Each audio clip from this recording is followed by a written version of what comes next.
上一秒我还是身家过亿的霸总，可下一秒重生，开局直接负债100万，10几号人拿刀堵着门要债，甚至还有俩拎着粪勺的。我刚一开门，一杆粪勺就差点呼脸上。我的钱呢？李少安，赶紧还给我！李少安，我把你当手足兄弟，你却设局骗我，你还是个人吗？赶紧给老子开门！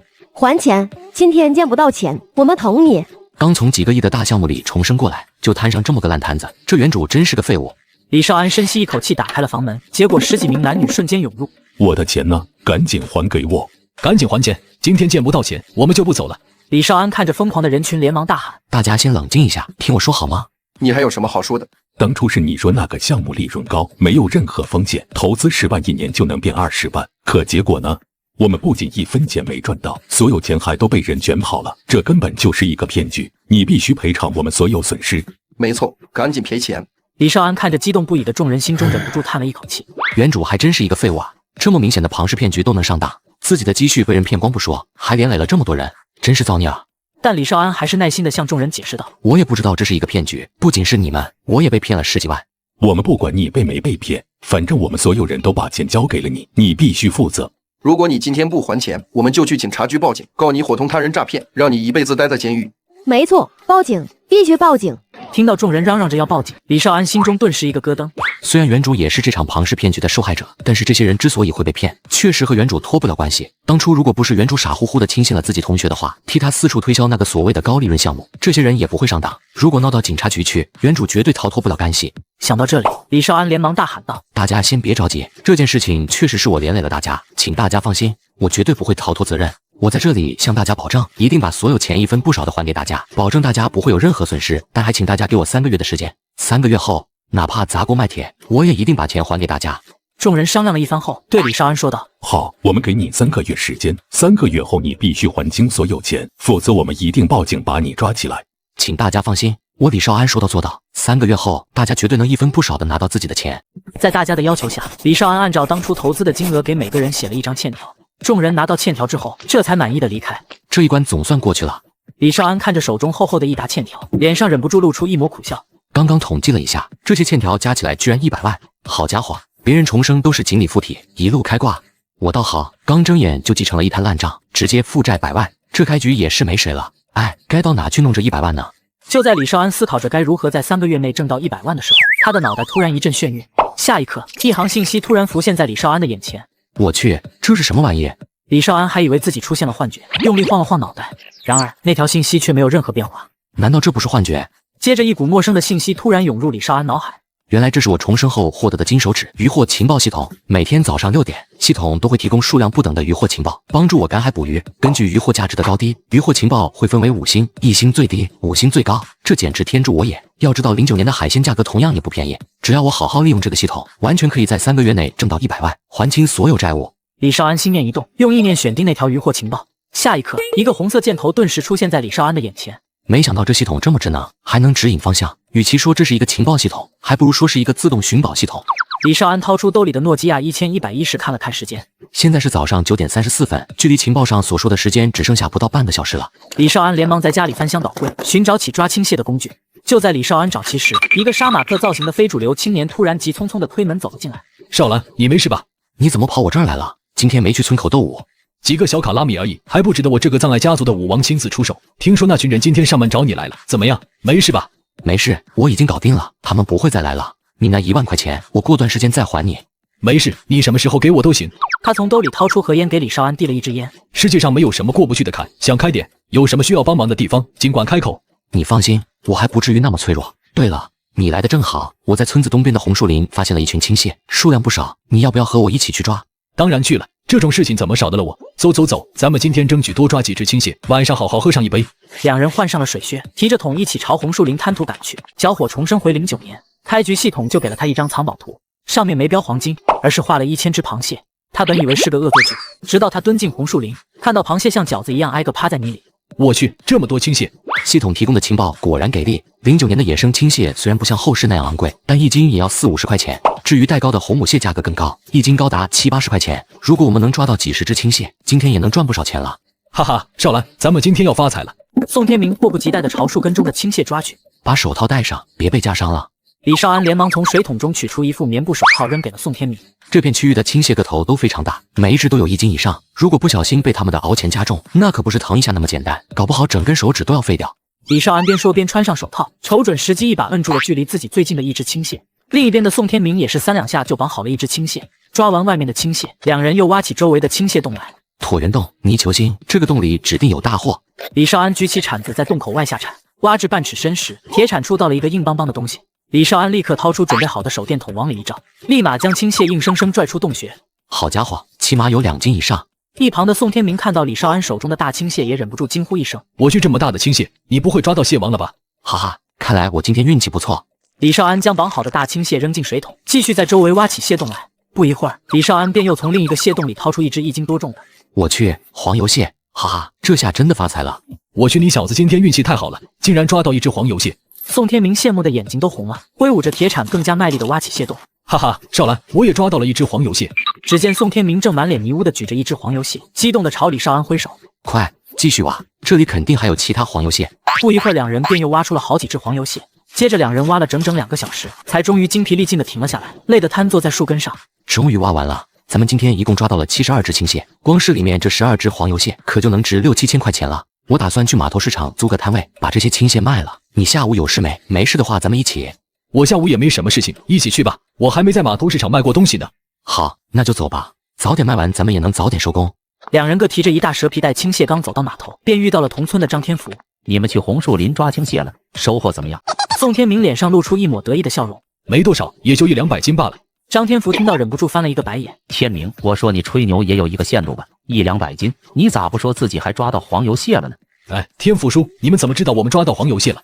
说完，宋天明打开手中的蛇皮袋，向张天福展示道：“其实也没多少，也就10几只头手黄油蟹而已，值不了几个钱。”张天福顿时目瞪口呆。我理个乖乖，你们竟然真的抓到了这么多黄油蟹和青蟹，你们2个真是走了狗屎运了。哈哈，还行吧，马马虎虎。行了，别嘚瑟了。天福叔，我们还赶着去卖青蟹，先走了，下次再聊。两人先是去市场管理处租了个摊位，李少安又用2包红双喜找旁边摊位的老板借了一些塑料袋以及一个电子秤。接着，宋天明用纸壳卷了一个话筒，站在摊位上大声吆喝起来：“来一来，看一看啊！今天早上刚抓的青蟹和黄油蟹，每一只都是活力十足的靓货，走过路过可千万不要错过。”周围的顾客很快就被吸引过来。嚯，好大的青蟹！竟然还有黄油蟹，这可是难得一见的靓货啊！这些青蟹身上还沾着泥巴，一看就是刚从洞里掏出来的新鲜货啊！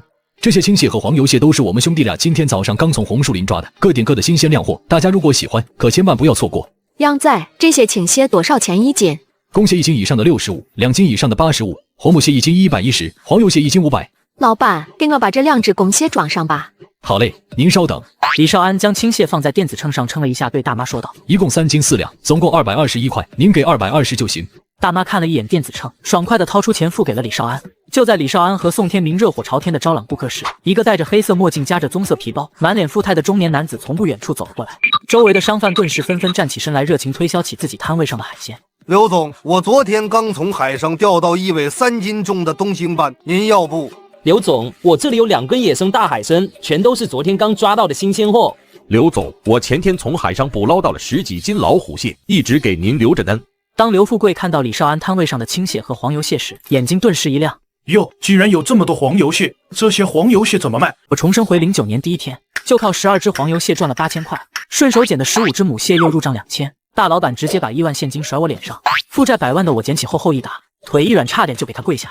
老板，黄油蟹500一斤，如果您要的多的话，我可以给您再便宜10块钱。我之前在酒店吃的头手黄油蟹可是高达上1000块钱1斤，而且这摊位上的黄油蟹每一只都比酒店的大上1圈，这500块钱1斤真心不贵。刘富贵指着摊位上的黄油蟹说道：“这些黄油蟹我全要了，给我装起来吧。”您稍等，我马上就给您称重，一共15.6斤，我给您按491斤算，总共是7644块钱。这些红母蟹也给我一起装了吧。好嘞，总共23斤。红母蟹我给您按105一斤算，总共2415块钱，加上前面的7644，一共是10059，您给1万就行了。小兄弟，这么多螃蟹我一个人也拿不上，你能帮我送到车上去吗？没问题，我现在就给您送过去。李少安把螃蟹放入了刘富贵的宝马7系后备箱后，厚着脸皮向刘富贵要了一下联系方式。有了渔获情报系统，我以后肯定能源源不断的捕获到各种珍贵渔获。刘富贵不仅有钱，而且出手阔绰，这样一个优质客户必须牢牢把握住才行。刘富贵很爽快地将自己的联系电话给了李少安。如果以后再捕捞到什么珍贵渔获，可以联系我，我愿意出高价收购，不过前提是品质一定要高才行。没问题，刘老板。李少安回到市场后，剩下的青蟹很快就被抢购一空。路上，李少安找了一个没人的地方，点了6500块钱，递给宋天明。今天一共赚了13000，咱们55分账，这6500块钱是你的。不用了，我今天只是给你帮忙而已，你请我搓一顿就行了。李少安将钱硬塞给宋天明。行了，亲兄弟明算账，该是你的就是你的。行，不过我不能要那么多，你分我2成就行了，否则以后这种事情你就别叫我了。行，那就分你2成。走，咱们找个馆子好好庆祝一下。今天你想吃啥尽管点，我请客。那我今天可要宰你一顿。天明，我打算以后留在村里专门赶海捕鱼了。你认真的？少兰，我劝你还是再考虑考虑。虽然咱们今天赚了不少钱，但这都是海神爷赏饭，你不可能天天都有这么好的运气。你放心吧，我没有冲动，我既然敢留下来，自然有我的底气。告诉你，我掌握了一个探寻渔获的方法，能轻松探查到周围渔获的位置。要不然你以为我是怎么知道红树林中有那么多青蟹的？真的假的？你不会逗我玩吧？当然是真的，要不然你以为我为什么敢留在渔人湾专门赶海捕鱼？怎么样，你要不要和我一起干？以后赶海所有的收益我都分你2成，保证让你发大财。宋天明闷了一口啤酒，很快就做出了决定。好，那我以后就跟你一起干了，咱们争取做大做强，再创辉煌。等2人散场后，李少安回到家，发现屋里的灯竟然亮着。舅舅，臭！舅舅身上好臭。姐，不是跟你说了吗？我自己会收拾家里，你不用天天跑过来帮我收拾。我不帮你收拾行吗？你看看你把家里弄得跟个猪窝一样，衣服也不知道洗一下，脏死了。再这样下去，我看你这辈子也别想找到媳妇。李少安给李小梅倒了一杯水，问道：姐，我姐夫最近怎么样？活多吗？最近码头没什么活，你姐夫这几天跟着村里老张他们在县里工地打水，一天也能挣个180块钱。就在李少安想着要不要让苏大山明天跟着他一起赶海的时候，李小梅从兜里掏出一沓钱递给李少安。少安，姐不知道你最近遇到了什么难处，姐没什么本事，也帮不了你太多。这是我这几年存的2万块钱，你先拿去用吧。李少安立马将钱推了回去。姐，你的好意我心领了，但是这钱我不能要，你拿回去吧。可是，姐，你放心吧，我没有逞强，如果我真的缺钱，肯定会开口向你要的。那这2万块钱我先收着，你需要用钱了就跟我说。好，姐，我知道一个赶海的好地方，你回去跟姐夫说一声，让他明天别去工地了，跟我一起去赶海吧，我保证他赚的比工地上多。明天是星期一，你不上班吗？今天早上那些上门逼债的都是我机械厂里的同事，现在出了这档子事，自然不可能再回机械厂上班了。不过这些事还是先不告诉姐姐了，等我把所有债务还清之后再说吧。李少安拿起桌上的水杯，面不改色地说道：我们厂最近轮休，这1周不用上班。好，我回去跟你姐夫说一声，让他明天和你一起去赶海。李少安累了一天，困得不行，冲了一个澡便上床睡觉了。直到第2天早上6点，刚睁开眼睛，便迫不及待地打开系统查看起今天的渔获情报。当看到第3条时，李少安眼睛顿时一亮。沙虫可是好东西，不仅味道鲜美脆嫩，而且富含橙味氨基酸，有天然味精的美誉。最为关键的是，沙虫还有清肺止咳、滋阴补肾的功效。目前市场上野生沙虫的价格高达80-90块钱一斤，而且还有价无市。如果能弄到一批野生沙虫，绝对能大赚一笔。李少安给宋天明和苏大山各打了一个电话，让2人拿上鱼竿和鱼桶，20分钟后在村口集合。李少安赶到村口的时候，宋天明迫不及待地迎了上去。怎么样？今天探查出哪里有渔获了吗？放心吧，我早就探查好了，今天的收入绝对不会比昨天低。姐夫，少安，我妈昨天弄了一点海鲜酱，味道还不错。等今天赶完海了，你拿点回去尝尝。好，那就谢谢姐夫了。这时，宋天明举着手中的鱼竿问道：少兰，你让我们带鱼竿，是准备带我们去钓鱼吗？没错。我知道一个地方有鱼群，如果咱们今天运气好的话，应该能钓上来不少鱼。那还等什么？赶紧走吧，咱们今天比一比，看谁钓上来的鱼最多。急什么？鱼饵还没买呢，先去码头买点海蜈蚣和白虾再说。 3人在码头市场买了2斤海蜈蚣和白虾。买完鱼饵后，李少安又在码头早餐店点了3笼包子和3碗海鲜粥，和宋天明、苏大山吃了起来。吃饱喝足之后，3人这才赶到了情报上所说的那片礁石区。宋天明看到此时礁石上有这么多人钓鱼，顿时有些着急。怎么办？这里人太多了，那个鱼群不会被他们吓跑了吧？放心吧，那个鱼群散不了。既然情报上说8点到10点会有鱼群汇聚，那就一定没错。我相信系统不会让我失望的。李少安默默数着海边的礁石，一路来到了第5块礁石。 虽然这块礁石面积不大，但刚好可以容纳3个人一起钓鱼。礁石周围隐藏着不少暗礁，水流也比较湍急，这种地方很容易挂底，也难怪没人在这里钓鱼。不过值得一提的是，这块礁石附近的水很深。俗话说得好，水深藏巨物。如果这地方真有鱼群汇聚，那鱼群中绝对藏着大家伙，搞不好有几十上百斤的巨物。李少安放下水桶，对宋天明和苏大山说道：“咱们就在这里钓鱼吧。” 今天的海浪非常大，李少安刚在礁石上站了几分钟，裤腿就被海水全部打湿。就在李少安准备将裤腿卷起来的时候，水面上的浮漂突然猛地沉入海中，中鱼了！李少安连忙收线，成功拉上来一条2斤多重的紫黑色海鱼。宋天明看到，顿时忍不住惊呼一声：“我去，黑毛！金颜色黑毛，这种鱼现在已经很少见了。这可是值钱货，一斤高达好几百呢。众人看着李少安钓上来的黑毛，眼中满是羡慕的神色。哈哈，开门红，看来咱们今天又要发财了。李少安再次挂上一只白虾，继续垂钓。李少安刚下竿没多久，一旁的宋天明也中鱼了。哈哈，上大鱼了！他死死将鱼竿抵在身上，一边提竿一边收线。经过一顿狂拉硬拽，一条青灰色的巨蝇很快从海中浮现出来。是一尾海鲈，是海鲈啊！宋天明眼中露出一抹失望的神色。海鲈一斤只有10块钱左右，哪怕这条海鲈有10几斤重，最后也只能卖个100多块钱，和刚才钓上来的那尾黑毛相比可差远了。周围的钓鱼人看到宋天明失望的样子，一个个满脸嫉妒。你不想要，可以给我们啊！我们在这钓了半天，也只不过钓上来几条19公而已，一来就中了一条10几斤重的大鲈鱼，竟然还不知足。我也中鱼了。只见苏大山紧握鱼竿，胳膊肌肉紧绷，用了不到20秒就将鱼从海中拉了上来。我去，好大的一尾猫鲨！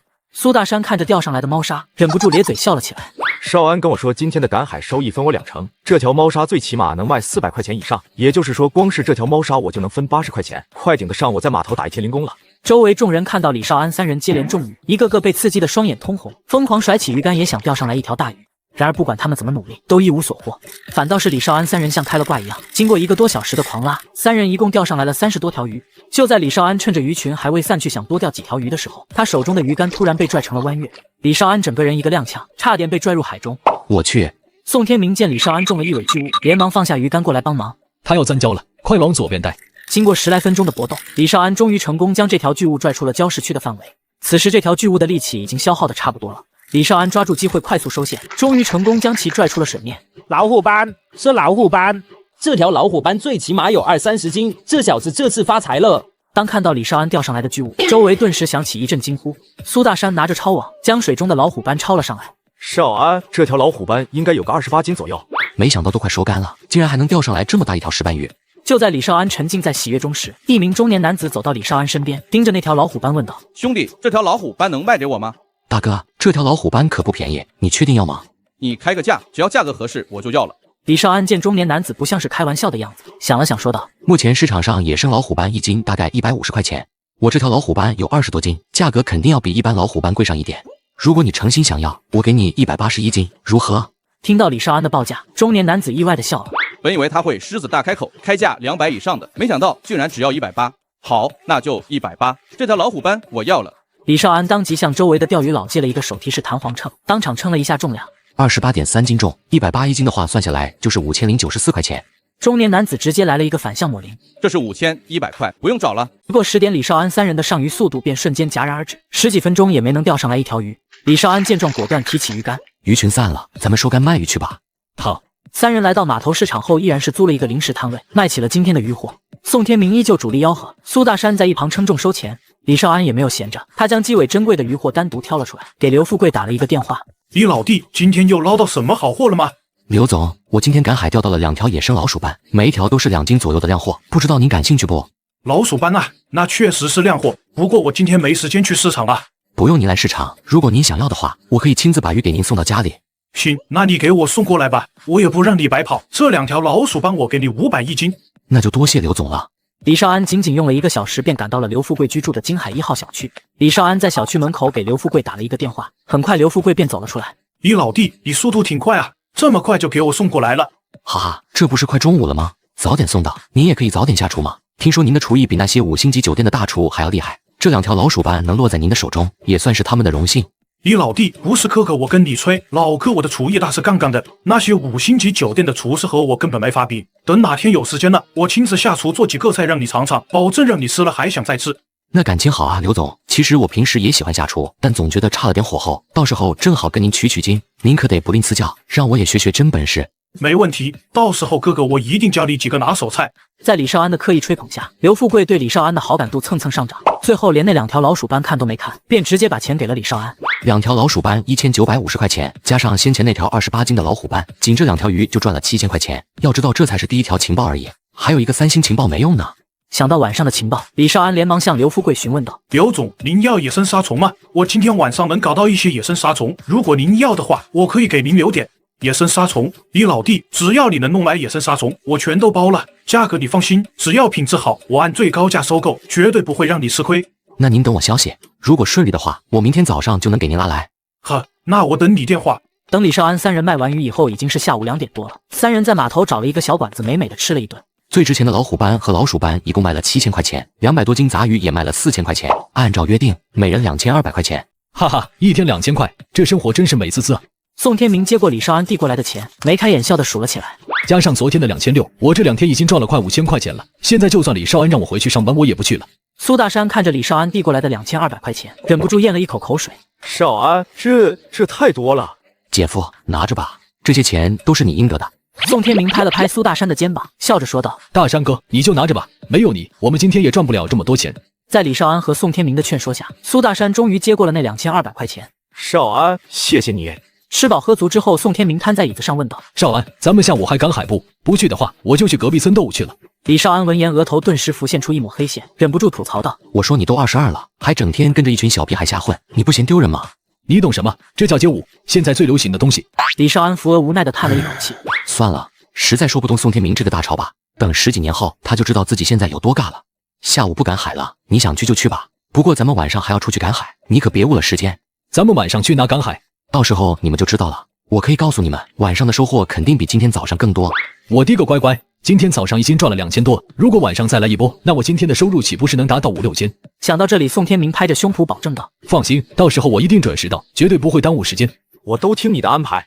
那咱们就晚上7点半在村口集合，到时候一起出发。”好。从餐馆出来后，苏大山邀请道：“少安，你下午没事就去我那里坐坐吧，我让你姐多弄几个菜，晚上就在我那吃。”行，我现在去县里办点事，等回来后就过去。分开后，李少安打了辆车来到了县里的银行。经过这2天的赶海，已经赚了17000块钱了，再加上原主之前还剩下的5000块钱，我身上现在一共有22000块钱，这些钱也不够偿还债务，放着也是浪费，不如将这些钱存进银行，然后去证券交易所开个户，买上一点股票。前世我可是上市公司的老总，第一笔创业资金可就是通过炒股赚来的。现在是2009年，华国在举办完奥运会后，股票市场非常火热。如果我记得没错，这一年上证指数全年涨幅超过70%，已经算是一个小牛市了。要是趁着这个小牛市投资一些优质股票，只要一切顺利，哪怕以后什么都不干，也能财务自由了。李少安把钱存入了新办的一张银行卡里，随后他来到银行隔壁的证券交易所开了一个户。李少安毫不犹豫地将自己卡上的2万块钱全仓购入了海运集团的股票。我记得2009年9月最火的股票就是海运集团了。这家公司刚以8.7元的股价开盘，之后连续6个工作日无量涨停，在明年4月份的时候，甚至达到了惊人的89.9元，涨幅达到了惊人的1033%。也就是说，现在买入2万块钱的海运集团的股票，6个月后就能获得20万，这和捡钱有什么区别？李少安看着工作人员给他的交割单，心中突然有些后悔。早知道昨天就收下姐姐那2万块钱了，这样本金就能翻上1倍，收益也能翻上一番。今天回去之后就找姐姐把那2万块钱要过来，到时候赚了钱和姐姐一人一半，就当是帮她投资了。买完股票后，李少安又去超市买了些水果，还给默默买了零食和芭比娃娃，才回到了村里。李少安提着东西刚走到苏大山家，就看到默默正在院子里一边吃着小饼干，一边用棍子逗蚂蚁玩。舅舅，你来啦！李少安将手上的东西藏在身后，故意逗弄道：“默默，舅舅饿了，把你的小饼干给舅舅一个好不好？”好。默默真乖，现在都懂得分享了，舅舅奖励你1件玩具。说完，李少安将藏在身后的玩具拿了出来。哇，是芭比娃娃。苏默默一把接过芭比娃娃，紧紧搂在怀里。少安，又让你破费了。说这有什么破费的？默默是我外甥女，我给她买点东西，那不是应该的吗？听到李少安的声音，一个中年妇女走了出来。少安来了。张秀莲热情地给李少安倒了一杯茶。少安，你先在院子里坐一会儿，饭马上就好了。谢谢婶子。谢什么？你跟婶子还客气什么？把这儿就当自个儿家，别见外。就是，都是一家人，不用那么客气，快坐。老两口热情的态度让李少安有些受宠若惊。以前来苏大山家的时候，苏建国和张秀莲虽然不会摆什么脸色，但也不会主动端茶倒水。今天居然对我简直比亲儿子还热情。李少安刚坐下没多久，苏大山和李小梅便端着菜从厨房走了出来。李小梅将菜放在桌子上，将李少安拉到一旁，低声问道：“你们早上真的赚了1万多块钱？”姐，你要是不信的话，可以去码头打听一下。不仅是今天，昨天我和天明也赚了1万多，码头许多人都可以证明。什么？昨天你也赚了1万多？姐，这些年辛苦你了，你放心吧，我以后不会再让你操心了。以后我一定带着姐夫好好赚钱，让你和默默过上最幸福的生活。李小梅听完，眼睛顿时一红。姐不求你大富大贵，只要你平安开心就行了。少安，小梅，菜已经齐了，赶紧过来吃饭吧。好，我们马上过来。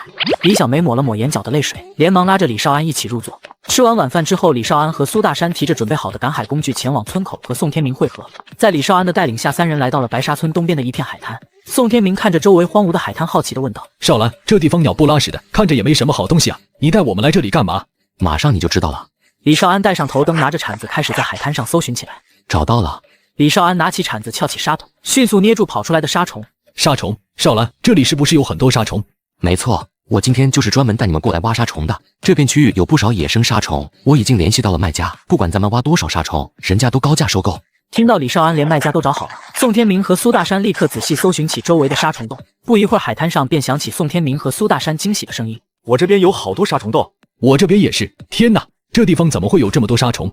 别叫唤了，赶紧挖吧，小心把其他人引过来。不好意思，太兴奋了，一时没忍住。说完，宋天明不敢再吱声，拿起铲子，迫不及待地挖起地下的沙虫。李少安3个人在海滩上整整挖了2个小时才停了下来。我的老腰啊！虽然累得不行，但是宋天明脸上却满是遏制不住的笑容。一旁的苏大山也是，黝黑的脸上洋溢着激动的笑容。今天一共挖了满满3大桶沙虫，足足有260-270斤。目前市场上野生沙虫的价格大约80块钱一斤，但今天挖到的沙虫又长又肥，品质相当高，可以说是沙虫中的极品了，最起码能卖到单斤100块钱以上。今天晚上的收入最少也有25000块钱，有了这笔钱，就可以继续加仓海运集团的股票。这样钱滚钱下去，恐怕要不了3个月，我就能还清那100万外债了。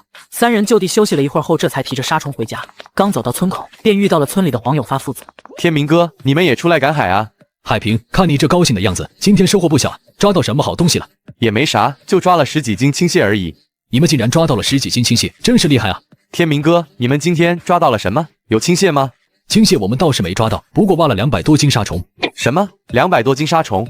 黄海平听到后，嘴巴顿时张得老大，眼中满是震惊。天明哥，你开玩笑吧？现在沙虫这么少，你们怎么可能挖到那么多的沙虫？我还能骗你不成？不信你自己看。说完，宋天明将自己手中的水桶给黄海平看了一下。天明哥，你们也太厉害了，竟然抓到这么多沙虫。还行吧，也就是时间太满了，要不然我们还能挖到更多沙虫。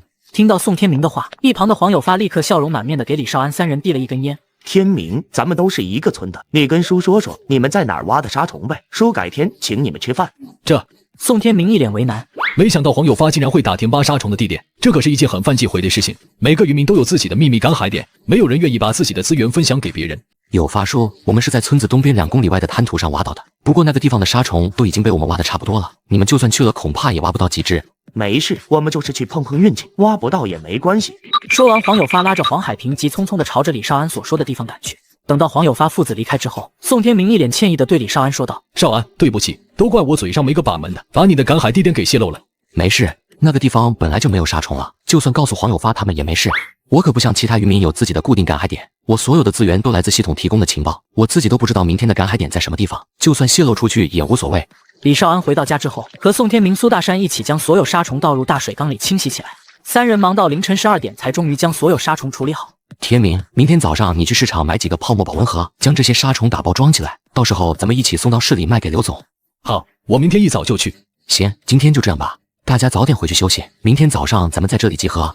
第2天早上，李少安一醒来就打开系统查看了一下今天的渔获情报。今天情报上的渔获全部位于海上，其中有2条情报还都在龟岛上。龟岛距离海岸只有2海里的距离，是渔人湾距离海岸线最近的海岛。但是近些年来，龟岛的资源已经远不如以前。现在除了一些年轻的孩子以外，几乎没有什么人去龟岛赶海了。今天的情报质量不高尔。李少安看完所有的情报，心中有些失望。手中现在没有渔船，根本无法在海上作业。情报3对我而言几乎没什么用。至于情报1和情报2，虽然不在海上，但是也好不到哪里去。龟岛那鬼地方连个遮挡的地方都没有，在那里赶一天海，能把人皮都晒掉一层。就在李少安考虑着要不要休息1天的时候，宋天明已经将泡沫保温箱买了回来。你不会5点多就跑到市场去了吧？对呀，你不是让我早点买回来吗？怎么样，现在够早吧？我是让你早点买回来，但也不用这么早啊。你昨天忙了1天，难道不累吗？你很累吗？我觉得还好啊。李少安和宋天明说话间，苏大山也来到了李少安家里。少安，你姐昨天蒸了一些包子，我给你拿了几个，现在还热乎着呢，你赶紧吃吧。李少安将包子递给宋天明，问道：“你要不要吃点？”我在码头吃过了，你自己吃吧。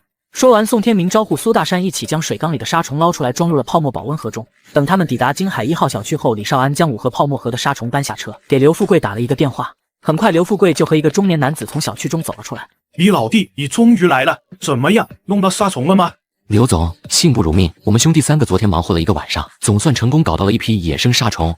说完，李少安打开一箱泡沫盒，将里面的沙虫给刘富贵看了看。还没等刘富贵开口，那名中年男子便忍不住惊呼一声：“我去，这么大的杀虫，不错，都是体长深远的极品货，好久没见过这么高品质的杀虫了。”这位大哥好眼力，这些杀虫都是我们昨天晚上刚从渔人湾的海滩上挖到的，绝对是难得一见的珍品。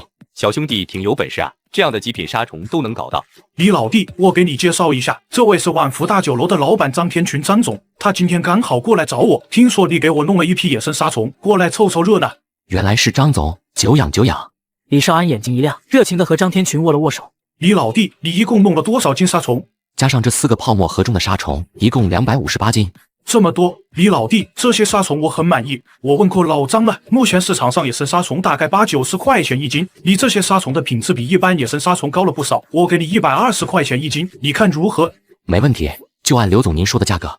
刘富贵给的价格已经远远超出李少安的预期，原本打算卖个100块钱一斤就行了。没想到刘富贵直接开到了120块钱一斤。按照这个价格，这些杀虫总共能卖30960块钱。如果加上昨天早上那11000块钱，仅仅昨天一天，我们就赚了4万多块钱，4舍5入一下，也算日入10万了。老刘，这些杀虫给我留上一半，我后天要招待几位朋友，这些杀虫刚好用得上。刘富贵翻了个白眼。我说你堂堂万福大酒楼的老板，什么好东西搞不到？有必要跟我抢这些杀虫吗？你懂什么？这玩意现在非常稀缺，极品货就算有钱也买不到，好不容易碰上一回，我当然不会放过。你就说分不分吧？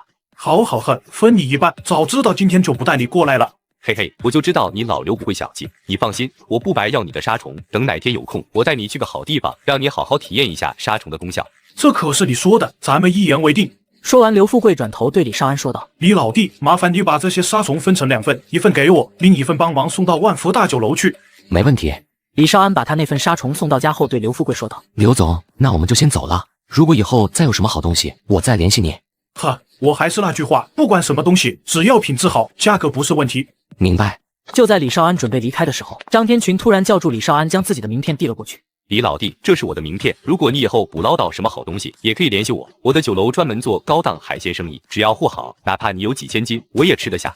李少安连忙接过张天群的名片，笑容满面的说道：“多谢张总看得起我，您放心，以后如果有什么高档鱼货，我一定联系你。”好，希望咱们有合作的一天。搞定这一切后，李少安3人打车回到了白沙村。刚下车，李少安就将宋天明和苏大山的那份钱分给了他们，给每人6200块钱。拿到钱之后，宋天明兴奋不已，迫不及待地问道：“少安，咱们下午去拿赶海？这2天从早忙到晚，你难道不想休息一天吗？”没事，我不累，不用休息。现在一天能赚几千块，休息个屁啊！只要能让我保持现在这个收入，别说连续干上2天了，就算连续干上2个月也心甘情愿。一旁的苏大山憨笑道：“俺也一样。”李少安看着斗志十足的宋天明和苏大山，心中一阵感慨。后世那些老板总嫌弃自家员工工作态度不好，不愿意加班，说到底还不是钱没给够。如果那些员工像宋天明和苏大山一样，一天也能赚个几千块，别说加班了，哪怕让他们把公司当自己家都行。行吧，既然你们不累，那咱们下午就继续赶海。现在是中午12点半，情报2上所说的时间是下午3点到6点。如果现在租一艘船赶往龟岛抽水坑，应该还来得及。你们先回家把钱放好，10分钟后咱们在这里集合。好。放好钱之后，李少安3人在村头汇合，赶往了码头。到达码头后，李少安3人分头行动起来。姐夫出海经验丰富，你负责去码头租渔船，天明和我去码头市场租抽水泵。为了提高抽水速度，李少安直接租了2台小型抽水泵，并且在码头一口气买了10升柴油。等他们回到码头，苏大山已经租好了渔船，正在海边等着他们。3人出海后，先狼吞虎咽地吃起了盒饭。此时，宋天明突然看到了什么，看一看，后面有一艘游艇。李少安回头一看，只见一艘20多米长的游艇正快速从他们后方驶来。当看到游艇上性感妖娆的美女，宋天明眼睛顿时直了，连饭都忘了吃。别看了，这些女人你把握不住的。谁说我把握不住？告诉你，小爷我可是青海第一深情，只要给我机会，这些女生绝对逃脱不了我的爱情陷阱。你别恶心人了，告诉你，现在纯爱已经满足不了女生了，必须纯金才行。你要是没钱，别说青海第一深情了，就算是宇宙第一深情也没用。不就是钱吗？算命的说过，小爷我未来会黄袍加身，天天大鱼大肉。等我有钱了，一定找上10个8个女朋友，夜夜笙歌。李少安瞥了一眼宋天明，暗自点了点头。别说，就宋天明这副杀马特造型，如果没有我的干预，未来搞不好真有可能黄袍加身，成为一名光荣的快递小哥。船开20分钟后，李少安3人顺利抵达了龟岛的礁石坑。3人将抽水管插好后，便启动抽水泵，开始抽起礁石坑中的海水。足足过了2个小时，礁石坑中的海水才终于被抽得差不多，只剩下一个浅浅的水坑。希望这个坑里有值钱的东西。李少安穿上水靴，率先跳进礁石坑，伸手在水坑中摸了起来。不一会儿，3人就在水坑中摸到了几条石雕和鲈鱼。看一看，我摸到了一尾黑毛。只见宋天明满脸激动地从水坑中捞出了一尾巨大的黑毛。看来这个水坑咱们没有白抽。我也摸到了一尾黑毛。就在宋天明抓到黑毛后没多久，苏大山也惊喜地叫了起来：“快继续摸，这个水坑搞不好还有黑毛。”不一会儿，李少安也成功从水坑中抓到了一条3斤多重的黑毛。经过半个小时的努力，李少安3人最终在水坑中抓到了8条黑毛。李少安确认水坑中没有什么漏网之鱼后，离开了礁石坑，看了看远方昏暗的天空。我看海上的天气好像有点不对劲，搞不好要下暴雨，咱们收拾一下，赶紧回去吧。走，趁着暴雨还没下来，咱们赶紧返回码头。李少安3人刚驶离龟岛没多久，天空中便响起阵阵惊雷，紧接着暴雨倾盆而至。少安，幸亏你让大山哥租了一艘渔船，这要是大山哥家里那条渔船，咱们今天恐怕就回不去了。下次出海的时候，咱们还是租一艘更好的渔船吧，万一在海上遇到风暴了，咱们也能安全一点。我同意，反正也花不了几个钱，安全第一。突然，苏大山指着前方的海面大声说道：“少安，那边好像有人落水。”什么？只见距离他们30多米外的海面上，一个青年正在海浪中拼命挣扎。是先前那艘游艇上的人。我去救他！苏大山毫不犹豫地脱掉身上的衣服，就要下海救人。李少安一把拉住苏大山：“你不想活了吗？现在风浪这么大，就算水性再好，也会有生命危险，更何况是救人。那咱们现在怎么办？难道眼睁睁看着他淹死吗？”就肯定要救，但不能把咱们自己搭进去。姐夫，你让渔船尽量靠近那个人，我来想办法救他。好。苏大山连忙调整渔船方向，驾驶着渔船朝落水青年驶去。天明，你过来帮我。李少安翻出船上的救生圈，用船上的破渔网做了一根简易绳索，绑在了救生圈上。在渔船距离那个青年还有4、5米的时候，李少安凑准时机，用力将手中的救生圈朝那个青年扔了过去。抓住救生圈，我们拉你上来。海中的青年一把抓住了李少安扔过来的救生圈。李少安见状，连忙和宋天明拼命收绳，将青年从海里拉上来。青年脸色苍白地躺在甲板上，口中吐出大量海水，眼中满是惊魂未定的神色。好险，只差一点，今天就死在海里了。李少安气喘吁吁地走到青年身边，询问道：“喂，你没事吧？”青年精疲力尽，只能摆了摆手，示意自己没事。姐夫，他没事了，咱们赶紧回码头吧。海上的风浪越来越大了，你们坐稳了。苏大山将渔船的马力开到最大，以最快的速度朝着码头驶去。李小梅和苏建国听到海上天气突变后，第一时间跑到码头，眼见海上的风浪越来越大，却依然不见李少安他们的踪影。李小梅不禁急得双眼通红，直抹眼泪。妈祖娘娘保佑！李小梅双手合十，不停地在心中祈祷，希望妈祖娘娘能保佑少安，只要李少安他们能安全归来，哪怕折寿10年我也愿意。就在李小梅在码头上暗自为李少安他们祈祷的时候，李少安他们终于顺利回到了码头，总算回来了。李少安长舒一口气，脸上露出一抹如释重负的笑容。李少安3人在海边找了一个地方将渔船停好后，那个青年在经过10几分钟的休息后，也终于缓了过来，颤颤巍巍地走下了渔船。李少安看着钟志平脸色苍白的样子，走上前问道：“怎么样？没事吧？”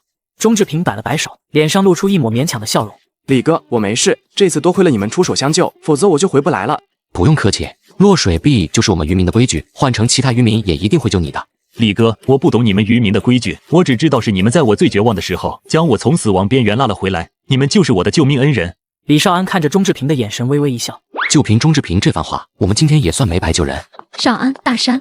突然，李小梅满是惊喜的声音从远方传来：“姐，你们怎么过来了？”我有点担心你们，所以特意过来看看。看到李小梅发红的眼眶，李少安笑着安慰道：“姐，你不用担心我们，你弟弟我可是受到妈祖娘娘庇佑的人，龙王爷见了我都要绕道走，不会有事的。”呸呸呸，可不敢这么说，龙王爷。李小梅双手合十，虔诚地对着大海说道：“龙王爷，我弟弟不是故意冒犯您的，还请您不要生气。”小梅姐，你放心吧，龙王爷不会怪罪少安的。我都怀疑少安是不是龙王爷的亲儿子了，要不然为什么他每次带我们赶海都能抓到那么多的渔获？告诉你们，我们今天去龟岛赶海又抓到了6、7千块钱的渔获。什么？我的老天爷，这才1个下午，你们竟然又赚了6、7千，就算是捡钱也没你们快吧。就在李小梅和苏建国被李少安他们的收获所震惊的时候，不远处的人群突然传来一阵骚动。志平，只见一个30多岁和钟志平有几分相似的美艳女子从人群中冲了出来，一把抱住了钟志平。志平，我还以为你出事了，吓死我了。美艳女子和钟志平抱着哭得稀里哗啦。李少安转头对宋天明和苏大山说道：“走吧，咱们去把渔船和抽水泵还了，然后去市场把今天的渔获卖了，早点结束，咱们也早点回家。”好。随后，李少安在码头找了一个收购商，将今天抓到的渔获全部卖了。就在李少安一行人卖完鱼准备回家的时候，钟志平带着那名美艳女子找到了他们。李哥，我给你介绍一下，这位是我大姐钟玉珍。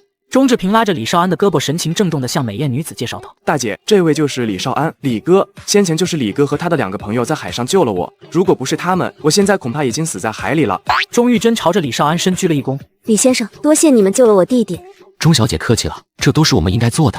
钟玉珍笑着从包里掏出一张名片递给李少安：“李先生，我也不知道该怎么感谢你们，这是我的名片。如果你们以后有什么需要帮忙的地方，可以直接打电话给我。”只要是我能力范围以内的事情，我一定帮你们解决。李少安接过名片看了一下，眼中露出一抹惊讶之色。没想到钟玉珍年纪轻轻，竟然已经是深奈欧大中华区的总裁，这可是深奈欧在整个华国的最高负责人。好家伙，看来我还是低估了钟志平的家世啊。李少安收起名片，笑着对钟玉珍道：“钟小姐的心意我们收到了，以后如果有需要帮忙的地方，我们一定找钟小姐。”李先生，我还要带志平去医院检查身体，就先告辞了。等我忙完手中的事情后，再找个时间专门请你们吃饭。好，那祝你们一切顺利。临别之际，钟志平拿出自己的手机，热情地对李少安道：“李哥，咱们交换一下联系方式吧，等以后有时间了，一起出去玩。”行。告别钟志平姐弟后，李少安一行人返回了白沙村。可接下来几天，海上的天气一直没有好转，一连下了好几天的暴雨。1个星期后，渔人湾的天气终于放晴。早上5点半，李少安还在睡梦中，宋天明的电话便打了过来。少兰，今天的天气放晴了，咱们可以出去赶海了。李少安看了一眼时间，无奈地说道：“你先少安勿躁，半个小时后我再联系你。”好，那我等你电话。挂断电话后，李少安迫不及待地打开系统，查看了一下今天的渔获情报。今日9时至11时，白沙村东边的红树林中将有少量青蟹出没。1星，今天10时至11时，龟岛西南方向的滩涂上将有少量蟹虎出没。2星，今天下午12时至13时，渔人湾东南海域10海里处将有小规模鱼群聚集。3星，今天下午15时至16时，渔人湾东南海域16海里处将有珍贵鱼群出没。我去，4星情报。当看到系统今天提供的情报，李少安激动地跳了起来。经过一番考虑，李少安最终决定放弃前2条情报。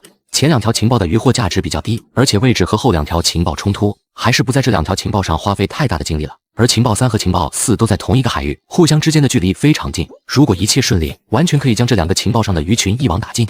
规划好今天的行动后，李少安立刻给宋天明和苏大山打了一个电话，让他们在村口集合。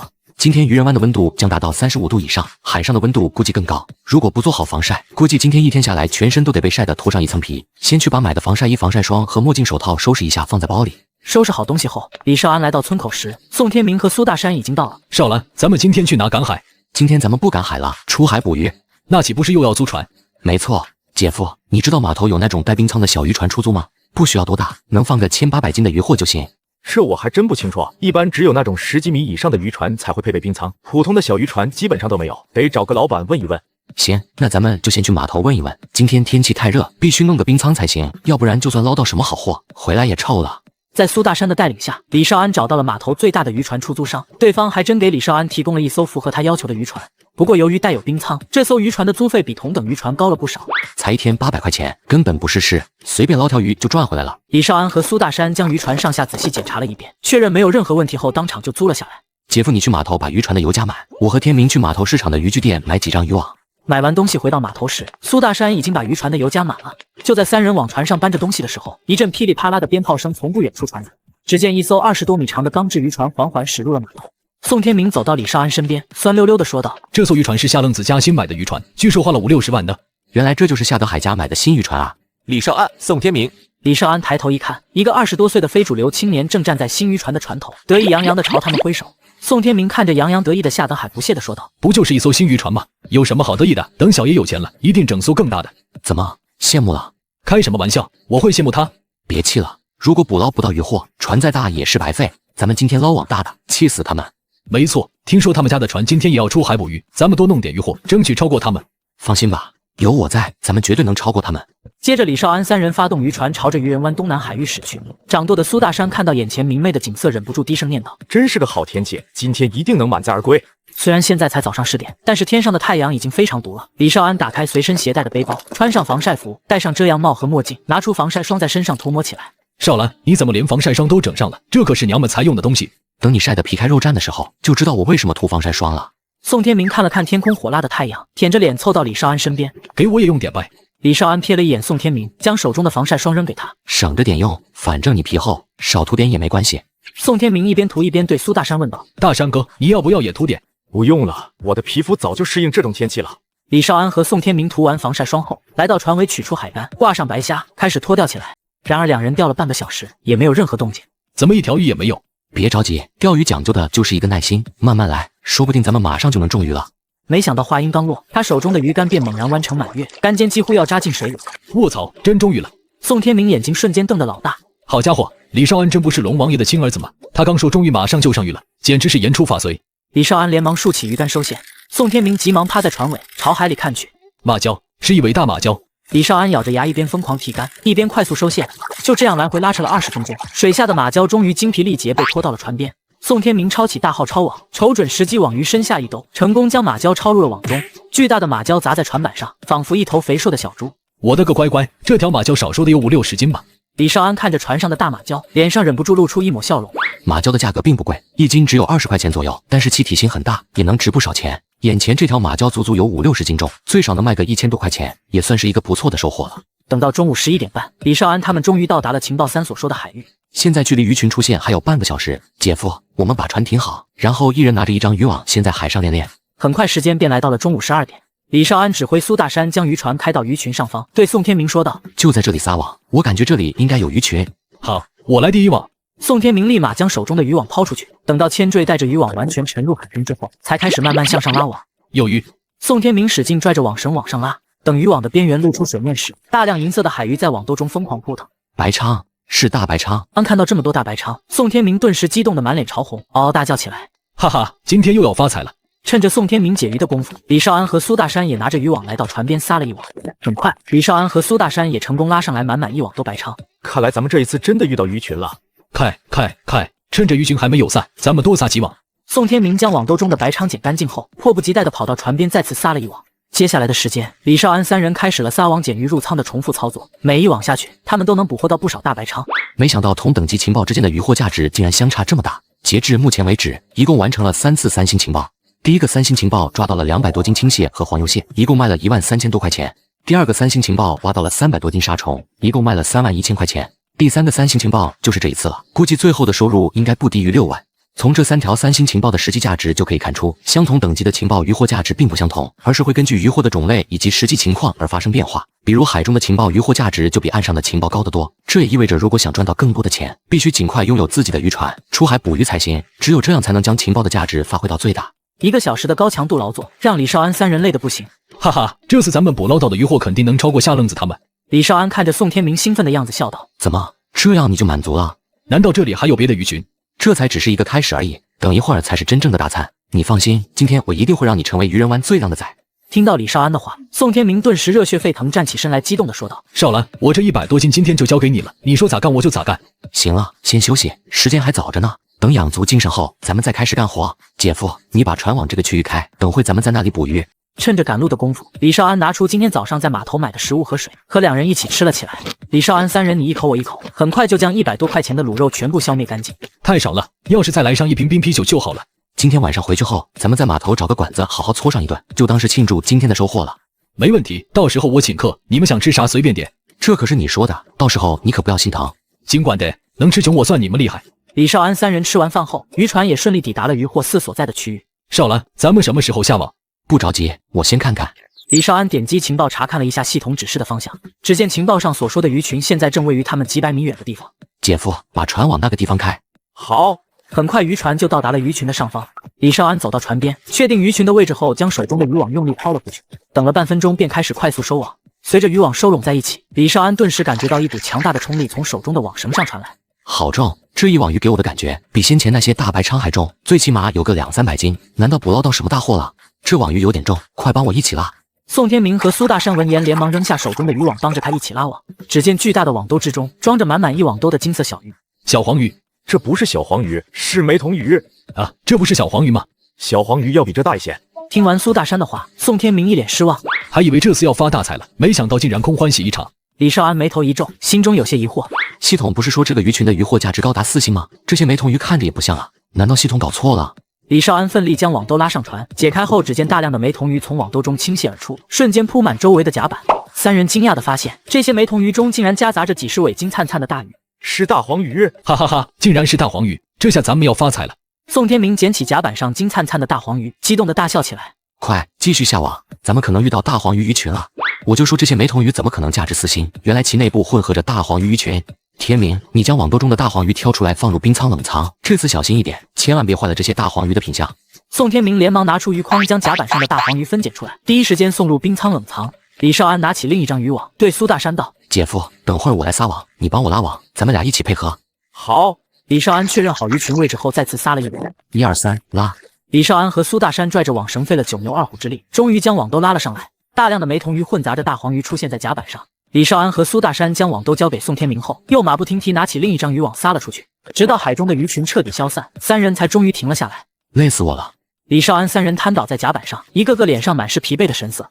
苏大山看了看时间，对李少安问道：“少安，咱们还继续捕鱼吗？”“不捕了，现在就回去吧。今天的收获已经够多了，没有必要再贪心了。早点回去也能早点联系张天群，将这批白鲳和大黄鱼卖掉。”回去路上，李少安和宋天明一边吹着海风，一边闲聊起来。天明，这一次咱们估计能赚不少钱，你拿到钱之后准备怎么花？当然是存起来了。我爸说了，明年就给我找个媳妇，我想趁着现在多赚点钱，到时候把家里的房子重新修一下。没想到宋叔连媳妇都给你安排上了，可以啊，那我祝你早生贵子了。切，八字还没一撇呢，哪来的贵子？宋天明翻了个白眼，你还差那些人多少钱？如果你急着用钱，我把我那份先给你，你先把那些人的钱还上再说。你就别操心我了，就凭咱们现在的赚钱速度，下个月我就能把所有钱还清。那就好，如果需要用钱，你随时跟我说。如果你不急着用钱的话，我建议你投资一点股票，最近股票市场非常火热，收益很不错的，比你存银行划算多了。股票那玩意不是赌博吗？你确定能赚钱？如果你不懂的话，确实是赌博，但如果你懂其中门道的话，那就是投资了。我上个星期买了几万块钱的股票，现在已经翻了1倍了。真的假的？当然是真的，要不然我也不会建议你投资股票了。我买的海运集团股票这个星期6连涨停，股价直接翻了1倍，投资的几万块钱短短1个星期就翻了1倍。宋天明被李少安巨大的收益所打动，一脸讨好的对李少安说道：“少兰，我也不懂怎么投资，干脆我把钱给你，你替我投资吧，赚的钱咱们哥俩平分。你就不怕我再坑你一次？这有啥怕的？别人不相信你，我相信你，你想怎么投资就怎么投资，亏了算我的。既然你这么相信我，那我就帮你投资，你放心，这次我保证让你发家致富。哈哈，那我就等着了。对了，你别忘了大山哥，他可是我姐夫，我忘了谁也不会忘了他的。”下午6点时，李少安他们顺利回到了码头。此时正值返航高峰期，码头周围的海岸停满了渔船，大家都在忙着卸今天捕捞到的渔获。天明，你给我宋叔打个电话，让他开车过来帮咱们拉拉货。今天的渔获太多了，就凭咱们3个根本拉不回去。听到李少安的话，宋天明立刻掏出手机给自己老爹打了一个电话。挂断电话后，宋天明对李少安说道：“少兰，我爸说了，他马上开车过来，大约20分钟就能到。”行，那咱们等等吧，等宋叔来了咱们再卸货。就在李少安三人在码头等着宋辉的时候，夏德海家的渔船也回到了码头，而且好巧不巧的就停在了李少安他们的渔船边。哟，这不是夏愣子家的船吗？不知道他们这趟出海捕捞到了多少渔获。在周围渔民的注视下，夏红父子俩和一众船员从船上一共搬下来10几筐方头鱼，光是这2000多斤方头鱼就价值5、6万了。周围的渔民看到夏红这一趟竟然收获了这么多渔获，一个个羡慕不已。夏老二这次又发财了，可不是吗？我估计他这一趟最少能净赚个2、3万。看来还是船大好啊，一趟顶咱们好几趟。听到周围传来的羡慕声，夏德海当即雄赳赳气昂昂的朝李少安他们走了过去。怎么样，我们家渔船厉害吧？随便出海一趟就能赚几万块钱，根本不是你们这种小渔船能比的。是，我们这种小渔船哪能比得上你们这样的大船？夏德海没想到宋天明就这样认怂了，一时间竟无话可说。你们今天的渔获怎么样？不会什么都没捕到吧？宋天明冷笑一声，这时宋辉的声音突然从不远处传了过来：“小兔崽子，你本事大了，竟然使唤起你老子我来了，我倒要看看你今天捕捞到了些啥东西，竟然还需要老子亲自过来给你拉货。”宋叔，不好意思，麻烦您跑一趟了。哎，这有什么麻烦的？以后要拉鱼，尽管跟你宋叔说，我保证随叫随到。宋辉对李少安非常热情，主动掏出身上的烟盒，给李少安递了一支烟。少安，谢谢你这段时间带着天明一起赶海赚钱。天明这孩子性子比较跳，做事也比较懒散。如果他以后有什么做得不好的地方，还请你多担待。宋叔，您可别这么说。天明虽然看着跳脱，但做事很有分寸。每次出去赶海，天明从来就没有偷过懒。您就放120个心吧。是吗？没想到这臭小子现在都这么懂事了。宋辉看着宋天明，眼中满是欣慰的神色。宋天明看到宋辉欣慰的眼神，眼眶一红，佯装不满的说道：“就你话多，赶紧过来帮忙卸鱼吧。”这混小子竟然敢这么跟老子说话，真是欠揍。当周围众人看到李少安三人竟然捕捞到了2000多斤梅童鱼，顿时震惊不已。我去，他们竟然捕捞到了这么多梅童鱼，这玩意现在的价格也不低呢，一条能卖4块钱，这么多梅童鱼，少说也能卖个2、3万。哎，我怎么就没这个运气呢？一旁的夏德海看到，眼睛也顿时瞪得老大。李少安他们的渔船那么小，竟然也能捕捞到这么多渔获，都快赶得上我们家的大船了。嚯，这么多梅童鱼，看来你们今天的收获真不小啊！在宋辉的帮忙下，船上的2000多斤梅童鱼很快就被卸完了。就在宋辉以为结束了的时候，宋天明和苏大山又从鱼舱中搬出了满满几筐鱼。大白鲳！周围众人听到宋辉的惊呼，连忙凑了上去。竟然真的是白鲳！好家伙，看这数量，起码有上千斤啊！真是羡慕死老子了！老子今天出海是啥都没捞到啊！好家伙，难怪你们要叫我过来帮忙，原来你们竟然捕捞到这么多大白鲳。区区1000斤白鲳而已，有什么好大惊小怪的？宋辉翻了个白眼，忍不住骂道：“你小子飘了啊！1000斤白鲳都不算什么，难道你还想捞上来1000斤大黄鱼啊？”周围众人闻言，顿时忍不住哄笑起来。别说1000斤大黄鱼了，这些年来就连100斤大黄鱼都没人捞到过。就在众人大笑的时候，宋天明自得的声音突然响起：“1000斤大黄鱼确实没有，但是500斤还是有的。”你们不会真的捕捞到大黄鱼了吧？那还能有假？我们这次在海上遇到了大黄鱼鱼群，一共捕捞到了500斤多斤大黄鱼，每一条都是1斤以上的靓货。听到宋天明的话，整个现场顿时议论纷纷。500斤大黄鱼，真的假的？小年轻吹牛而已，你们还真当真了？我觉得他们应该是把春之鱼当成大黄鱼了吧？春之鱼也不便宜啊，1斤70-80呢。宋天明见众人不信，直接将鱼舱中的大黄鱼搬了出来。竟然真的是大黄鱼，这得值多少钱啊？老子在海上捕了一辈子鱼，也没见到过一条大黄鱼。他们出海1天就捕捞到了500多斤，这还有天理吗？500斤大黄鱼最起码价值几十万，他们这是直接捞了一套房回来啊！宋天明扭头朝夏德海看去，想看看自己的死对头现在是什么表情，然而却根本没有找到夏德海的身影。夏德海早在看到大黄鱼的那一刻便羞愧地落荒而逃了。本来想在宋天明面前炫耀一下自家的渔船有多厉害，让宋天明羡慕一下，可没想到最后小丑竟然是我自己。李少安看到宋天明洋洋得意的样子，无奈地叹了一口气。行了，别嘚瑟了，时间不早了，赶紧把渔货搬上车。宋天明连忙让宋辉搭把手，将船上的大黄鱼搬到了车上，回到了苏大山家。当看到李少安一行人拉了整整一车渔货回来，李小梅和苏建国都惊呆了。少安他们不是租了一艘小渔船出海捕鱼吗？怎么拉回来这么多的渔货？这到底是出海还是去进货啊？哪怕码头上那些几10米长的渔船，捕到的渔货也不一定有李少安他们多吧？然而更让他们震惊的还在后面。苏建国帮着李少安他们从车上卸渔货，无意间发现自己手里装的竟然是大黄鱼时，小老头手一软，差点将手中的鱼筐掉在地上。这是大黄鱼啊！建国叔，我们今天可是捕捞到了1船的大黄鱼呢。什么一船？苏建国眼睛瞬间瞪得溜圆。宋辉踢了宋天明一脚，笑着对苏建国说道：“建国哥，您别听他胡咧咧，也就是500斤而已。”什么500斤？500斤大黄鱼，那就是几10万啊！李少安他们这是一夜暴富了。姐夫，你们按照1斤、2斤、3斤以及3斤以上的规格把这些大黄鱼分拣一下。我现在就联系万福大酒楼的张总，看看他要这些大黄鱼不？好。李少安则是拿出手机给张天群打了一个电话。喂，请问哪位？张总，不好意思打扰了，我是李少安。上次咱们在刘总家曾经见过一面，您还记得吗？哦，是李老弟啊，你找我有什么事吗？张总，我今天从海上捕捞到了一些白鲳和大黄鱼，想问问您感兴趣吗？大黄鱼，李老弟，你捕捞到了多少大黄鱼？有几10斤吗？我可以出高价收购，保证让你满意。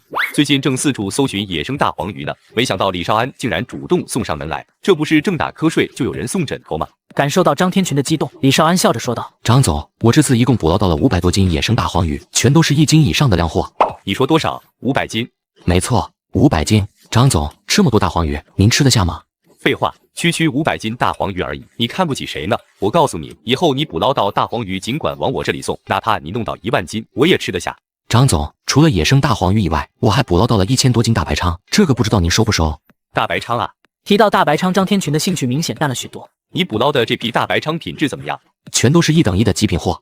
那还可以。这样吧，我现在走不开，我马上派人去渔人湾找你，现场看看渔货。如果品质好的话，所有渔货我都按市场最高价收购，绝对不让你吃亏。你看如何？没问题，那我把具体地址给您，人到了联系我就行。李少安将苏大山家的地址给了张天群后，便挂断了电话。少兰，怎么样？那位张老板收鱼吗？他马上派人过来，如果一切顺利，今天晚上就能把鱼拉走。太好了！就在这时，李少安的肚子突然咕噜噜的响了起来。李小梅听到，连忙站起身来说道：“我都忘了你们还没吃饭，我现在就去给你们做饭。”李少安指着一旁的大黄鱼说：“姐，这不是有现成的吗？你蒸上几条大黄鱼，咱们一起尝尝，看看这鱼是不是真的那么好吃。”苏大山连忙摆了摆手：“我就不吃了。小梅，你给少安他们蒸上几条吧，我随便吃点别的就行。”宋天明犹豫了一下，也说道：“小梅姐，我也不吃了。”我说你们至于吗？不就是几条鱼而已，有啥舍不得的？李小梅翻了个白眼：“你说的轻巧，你知道这鱼有多珍贵吗？一条1000多块钱，有这钱都能买头猪了。”行吧，那就不吃大黄鱼了，那咱们弄几条白鲳尝尝总可以吧？晚上8点时，张天群派来的人终于来到了苏大山家。李先生，你们好，我叫王传福，是万福大酒楼的采购经理，这次专门受张总所托，过来看看那批白鲳和大黄鱼。王经理，鱼我们已经提前分拣好了，你看看是否满足张总的要求？说完，李少安带着王传福看了看院子里的白鲳和大黄鱼。王传福眼睛顿时一亮，立刻上前仔细检查起鱼的鲜度。李先生，这批鱼的品质和鲜度都很不错，没有任何问题，请您稍等片刻，我现在就向张总汇报。宋天明走到李少安身边，小声问道：“少兰，你说那位张总能出到什么价？”不知道，不过我猜价格应该低不了。5分钟后，王传福向张天群汇报完情况，对李少安说道：“李先生，我已经将具体情况汇报给了张总。张总说了，大黄鱼3斤以上的1000元一斤，2斤以上的800元一斤，1斤以上的600元一斤。至于白鲳按80元一斤收，您看这个价格如何？”听到王传福的报价，李少安嘴角微微一扬。张天群果然没有让我失望，王传福开出的价格比市场价高了许多，绝对是目前所能收到的最高报价了。对了，我看李先生你们还捕捞到了2000多斤梅童鱼。张总说了，这些梅童鱼我们万福大酒楼可以按25元一斤的价格全部收购，就当是和李先生您交个朋友，您看行吗？行，就按这个价格来吧。按理来说，万福大酒楼是不收梅童鱼这种普通海鲜，但是张天群却看在自己的面子上全部买下了。看来张天群是诚心想和自己长期合作了。王传福和李少安商定好价格后，便立刻叫万福大酒楼的工作人员进来称重结账。完事之后，王传福递给李少安一张账单，说道：“李先生，这是具体账单，您看看有什么问题吗？”李少安接过账单仔细看了起来。梅童鱼一共2135斤，25元一斤，总共53375元。大白鲳一共1138斤，80元一斤，总共91040元。大黄鱼一共526斤，1斤以上的大黄鱼258斤，2斤以上的大黄鱼186斤，3斤以上的大黄鱼82斤，总共385600元。马鲛一共58斤，1斤25元，总共1450元。所有鱼货全部加起来总计531465元。遥想10几天前刚重生的时候，身上还是1穷2白，只剩下5000块钱，如今不过半个月的时间就赚到了几十万。按照这个赚钱速度，不用3个月，下个月就能将所有债务全部还清了。李少安在账单上签了字，递给王传福。账单没有问题，王经理辛苦你了。这都是我应该做的。李先生，请问账款您是要现金还是转账？你们有这么多现金吗？张总特意嘱咐过我，一定要当场跟您结清所有账款，所以我特意找财务支了一笔现金，足够支付您的账款了。那就现金支付吧。好的，请您稍等片刻，我现在就去取钱。王传福很快就拿着一个手提箱走了回来，手提箱在桌子上打开后，满满一箱子100元大钞出现在众人眼前。李先生，这是所有的账款，您清点一下，看看数额对不对？不用了，我相信王经理。多谢李先生信任，时间不早了，我们还要赶回市内，就先走了。好的，一路上注意安全。李少安亲自将王传福送了出去。临别之际，王传福主动和李少安交换了一下联系方式。李先生以后捕捞到鱼货了可以联系我，只要品质过关，不管什么鱼货，万福大酒楼都可以收购。送走王传福后，李少安回到院子，就见宋天明几人正凑在一起小声讨论着，脸上满是激动的神色。李少安看到宋天明几人直勾勾看着他，笑着说道：“看我干什么？赶紧分钱啊！”宋天明迫不及待地搓了搓手。你不在，我们哪里敢动这些钱了？李少安拿起一沓100元大钞，抽出500块钱递给宋辉。宋叔，今天麻烦您帮我们拉鱼了，这是我的一点心意，还请您收下。少安，我给你们帮忙，那不是应该的吗？你这就贱卖了啊！宋叔，咱们一码归一码，您跑车拉货赚点钱不容易，不能因为我们的事耽误了您。如果您不收的话，那我以后也不敢再麻烦您了。那我就厚着脸皮收下了，谢谢你了，少安。谢什么？这都是您应得的。李少安又抽出400块钱，递给苏建国和张秀莲。建国叔，这是您和我审的，今天谢谢你们给我们帮忙了。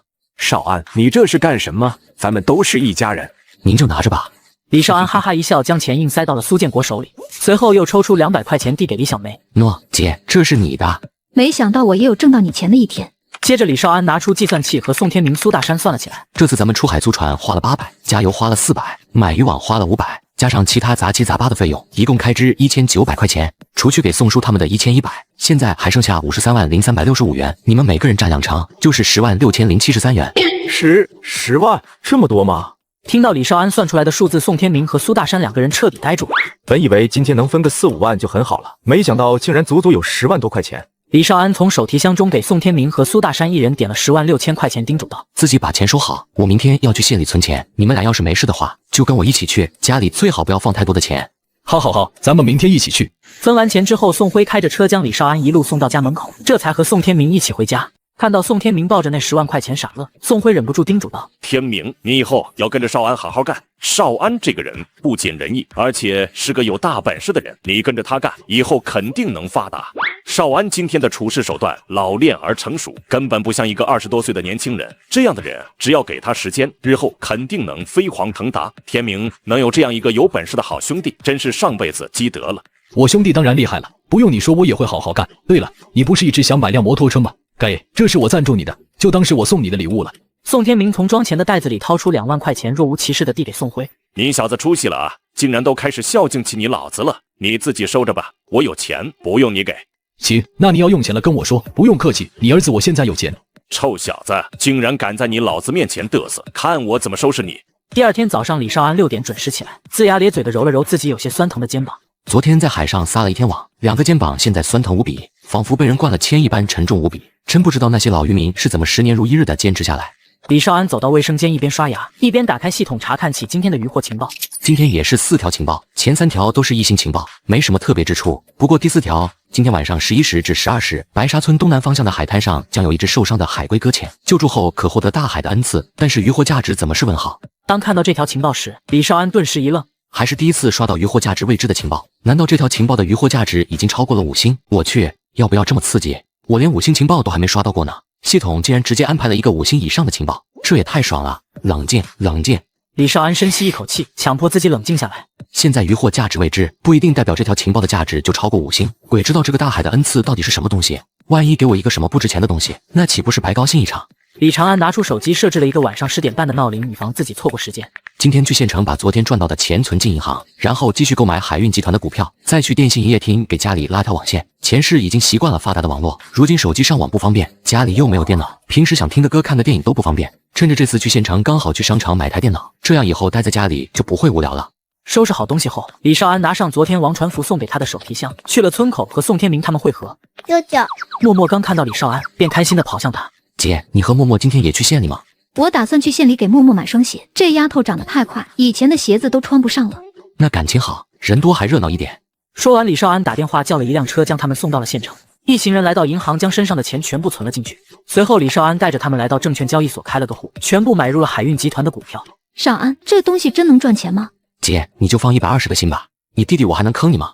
小梅姐，既然少安说能赚钱，那就一定能赚，咱们等着收钱就是了。小梅，你要相信少安，他不会做没有把握的事情。办完事情后，李少安和宋天明去了附近的电信营业厅办了宽带，随后还去电脑城买了电脑。等到晚上10点半时，李少安急匆匆赶到白沙村东南方向的海滩。这次系统就指引到这片海滩，并没有标明情报的具体位置。这片海滩到处都是礁石，杂草丛生，荒凉至极。真的会有海龟吗？好在李少安早有准备，他从兜里掏出一个手电筒，仔细在海滩边搜寻起来。果不其然，搜寻了不到10分钟，便顺利在海岸边发现了一只巨大的棱皮龟。我去，好大的棱皮龟！当看到李少安，这只棱皮龟没有惊慌，反而眼中满是哀求的神色。这玩意不会成精了吧？李少安走到棱皮龟身边，掏出兜里的小刀，帮棱皮龟清理起身上的渔网。重获自由后，这只棱皮龟没有急着回到大海，而是爬到李少安身边，用脑袋轻轻蹭了蹭李少安的大腿，似乎在感谢李少安救了他。李少安蹲下身子，轻轻拍了拍棱皮龟的龟壳。大家伙，以后小心一点，千万别再被渔网缠住了。棱皮龟看着李少安，张开嘴巴，将一块蓝色晶石放在李少安面前，之后缓缓爬入海中，消失不见。这是什么东西？难道这就是大海的恩赐？李少安看着手中的蓝色晶石，突然化为一滩液体，融入了李少安的手掌之中，随后整个人便晕了过去。等李少安醒过来的时候，发现自己依然在海滩上。他掏出兜里的手机看了看时间，已经半夜2点，我在海滩上竟然昏迷了整整3个小时。该死，那块蓝色晶石该不会有毒吧？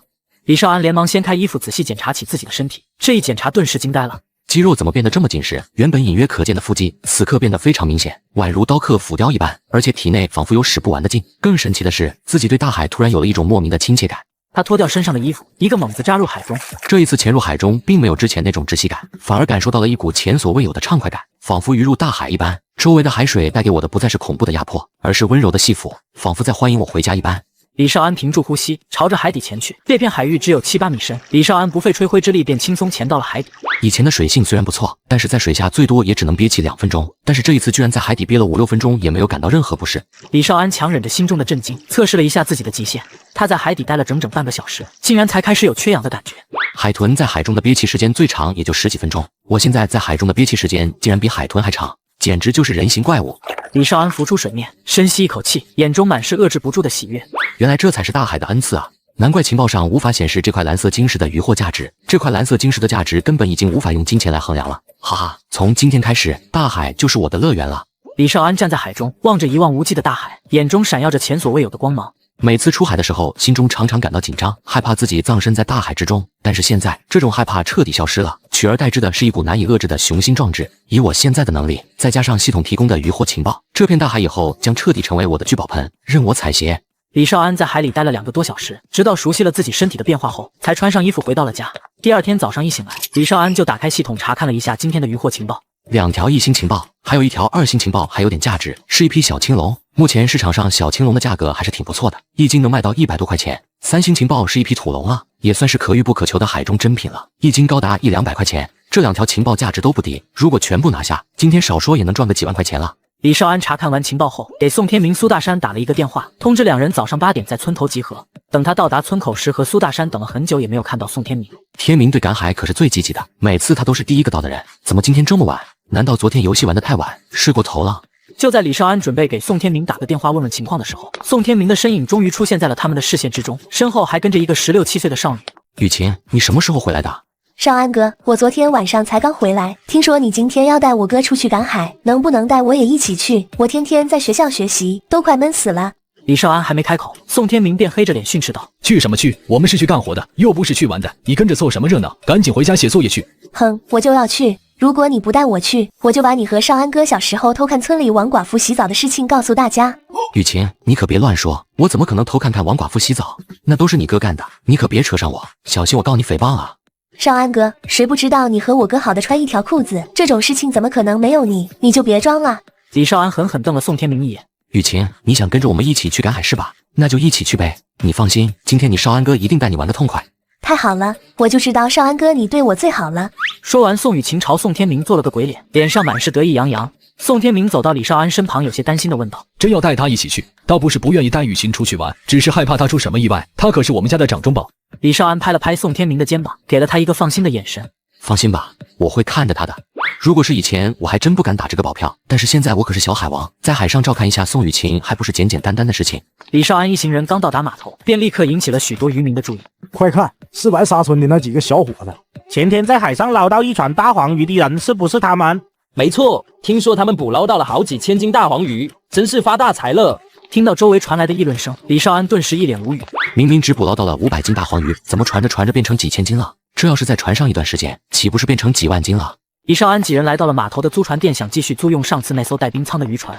那艘渔船早就被人租了出去，而且连后面半个月都被预定了。自从码头上的一些渔民知道你们是用这艘船捕捞到了大黄鱼后，都认为这艘渔船受到了妈祖娘娘的庇佑，觉得他们用这艘渔船出海捕鱼，肯定也能有好收获。所以这艘渔船这2天被人抢疯了，哪怕租金涨了200，也有大量渔民争将来租。李少安听完船老板的讲述，顿时一脸无奈。那给我们随便找一艘渔船吧，然后另外买2个泡沫保温箱。随后，李少安又在码头上租了4套潜水装备。一切准备就绪之后，李少安4人开船朝着码头附近的一座无人岛赶去。今天的运气不错，系统提供的3星情报和2星情报都在同一座无人岛上。今天只需要去一个地方就行，不用像以前那样到处奔波了。自从上个星期下了1个星期的暴雨后，海上的天气这几天一直非常不错。啊，太美了！真是个疯丫头。宋雨晴在船头发泄了一会儿后，跑到李少安身边。少安哥，咱们今天去哪赶海啊？我们今天去一座无人岛赶海，那里的珊瑚礁里有不少小青龙。抓龙虾啊，我好久都没抓过了，真是怀念啊！在宋雨晴期盼的心情中，李少安他们很快就抵达了情报上所说的那个无人岛。一行人穿戴好潜水设备后，拿着专门抓龙虾的铁钩，朝着附近的一片珊瑚礁前去。李少安给宋天明他们打了一个分头行动的手势，带着宋雨晴朝着珊瑚礁的东边游去。当看到礁石缝里的小青龙，李少安立刻拉了拉身旁东张西望的宋雨晴，伸手示意了一下。宋雨晴游到礁石边，拿着钩子猛然一勾，精准地勾中了一只3、4斤重的小青龙。凭借着敏锐的洞察力，短短10几分钟，李少安和宋雨晴就在珊瑚礁中抓到了10几只小青龙。就在李少安准备返回岸边时，宋雨晴突然拿着一个黄色的海螺壳朝他游了过来。2人上岸后，李少安迫不及待地询问道：“雨晴，这个龙宫翁熔螺你是在哪找到的？”就在咱们刚才抓龙虾的海底。少安哥，龙宫翁熔螺是什么海螺？听起来很值钱的样子。它不是听起来很值钱，而是确实很值钱。你手中这个龙宫翁熔螺，如果拿出去拍卖，最少也能卖个10几万。什么10几万？少安哥，你不会逗我玩吧？这么一个海螺壳竟然能卖10几万？我还没你哥那么闲。你仔细想一想，那个地方还有没有其他龙宫翁熔螺？我当时看这个海螺长得挺漂亮，就随手捡了起来，也没注意周围到底还有没有其他海螺。我回去看看，你待在岸上好好保管这个海螺，千万别弄丢了。宋雨晴疯狂点头，这可是10几万啊！就算把宋天明弄丢了，也不会把这个龙宫翁熔螺弄丢。李少安戴上潜水眼镜，再次返回珊瑚礁仔细搜寻起来。然而李少安在周围找了一圈，最后也没能再发现一个龙宫翁熔螺。龙宫翁熔螺的数量比大熊猫还稀少，这里能发现一个就已经很了不起了，怎么可能还有其他龙宫翁熔螺？还是继续搜寻小青龙吧。很快，李少安便又抓了满满一网多的小青龙回到了岸上。此时，宋天明和苏大山也回到了岸上。当看到李少安的身影，宋天明连忙走上前。少兰，雨晴说这个龙宫翁熔螺价值10几万，是不是真的？如果碰到喜欢这种海螺的人，搞不好更值钱。听到李少安的肯定，宋天明跑到宋雨晴面前，一脸谄媚地说道：“雨晴，你年纪还小，把握不住这个海螺，哥来替你保管吧。”宋雨晴将龙宫翁熔螺死死藏在怀里，一脸警惕地说道：“你休想，这个海螺是我找到的，你要是敢抢，我就回家告诉老爹，说你欺负我。”你这孩子怎么这么喜欢告状的，真是不可爱。行了，一个龙宫翁熔螺而已，咱们多赶几次海就赚回来了，有什么好争的？我只是逗这丫头吧而已。乐，我给少安哥也不给你。宋雨晴走到李少安身边，将手中的龙宫翁熔螺递给他，说道：“少安哥，这个海螺送给你了。”别开玩笑了，那个龙宫翁熔螺是你找到的，我怎么可能要你这么珍贵的东西？少安哥，我没有开玩笑。我昨天回家听我爸说了，这段时间你带着我哥赶海赚了不少钱。如果不是你，我哥现在可能还跟以前一样成天到处鬼混，根本不可能像现在这样努力上进。这一切都要多亏了你。这个龙宫翁熔螺虽然珍贵，但比起你对我哥的帮助，却不值一提。你就收下吧，就当是我替我哥感谢你了。听到宋雨晴诚挚满满的一番话，李少安心中一阵感动，用力揉了揉宋雨晴的脑袋。不用了，你自己拿着吧，你少安哥不缺这点。更何况你哥可是我最好的兄弟，我们俩之间的感情不需要这些外物来衡量。就是我们之间的感情你懂个屁，你还替我感谢起来了。宋天明狠狠瞪了宋雨晴一眼，哼，狗咬吕洞宾，不识好人心。行了，你们兄妹俩就别跟我这上演兄妹情深了。这个龙宫温柔你自己保管好，等回去后我找人帮你问问，看看能不能卖出去。如果能卖出去，你以后大学4年的生活费和学费就都有了。宋雨晴闻言，眼睛顿时一亮。少安哥，那就拜托你了，等卖出去了，我一定请你吃大餐。哈哈，这可是你说的，到时候我可不会客气。接下来的时间，李少安几人又跑了几趟珊瑚礁，最后在珊瑚礁中一共抓到了40多只小青龙。经过1个多小时的忙碌，李少安4人都已经饥肠辘辘，直接在海滩上生了一堆篝火，挑了几只小青龙，现场烤了起来。饱餐了一顿后，李少安4人回到渔船上休息了1个小时，直到下午3点，3人才跟随李少安朝着岛上东边的滩涂走去。少安哥，这里这么热，真的有土龙吗？一旁的宋天明见宋雨晴似乎不相信李少安，冷哼道：“已经感知于少安，告诉你，只要少安说这里有，那这个地方就肯定就有，你只要跟着就行了。”放心吧，这个地方的土龙不少，咱们今天能不能大发一笔，就看这里了。李少安刚说完，便在滩涂上发现了一个婴儿拳头大小的洞穴，赶紧跑到洞旁边，对赶海经验最丰富的苏大山问道：“姐夫，你看这个洞像不像土龙洞？”苏大山走上前仔细打量了一下，这个看着确实像是鳗鱼的洞，那就没错了。李少安放下手中的水桶，对着洞挖了起来。我这里也有一个，你在一旁歇着，我来挖。宋天明二话没说，抡起铁铲上去就挖了起来。李少安仅7、8铲就成功挖开了那个鳗鱼洞。李少安眼疾手快，一把抓住了跑出来的白色鳗鱼。我这也挖到了，卧槽，这条土龙好大！只见他从洞中抠出了一条1米多长，足足有婴儿手臂粗细的土龙。宋雨晴连忙举起手中的水桶，哥，快丢进桶里，别让他跑了。宋天明闻言一甩，直接将手中的土龙精准地扔进了宋雨晴的桶中。少安，这里有好多土龙洞。苏大山站在不远处，激动地朝李少安招手道。李少安快步走到苏大山那边，拿起铁铲疯狂地挖掘起来。4人这一干就干了整整2个小时，累死我了。大山哥，咱们今天一共挖了多少土龙？苏大山双手拎起蛇皮袋，掂了掂，应该有230斤左右。如果1斤120，230斤也有27000多了。不止这么一点，咱们抓到的土龙个头非常大，都是难得一见的精品，价格应该会高上不少。4人在沙滩上休息了好一会儿，才提着土龙回到船上。返航路上，李少安还给刘富贵打了一个电话。刘总，我们今天搞到了土龙和小青龙，不知道你有没有兴趣？小青龙就算了，这玩意早就吃腻了。土龙还是不错的。这样吧，你手里的土龙我以150一斤的价格全部买下。李少安挂断电话后，立马对宋天明几人说道：“搞定了，150一斤，等一会刘总就会派人来拉土龙。”太好了！宋雨晴看到后，心中则是震惊不已。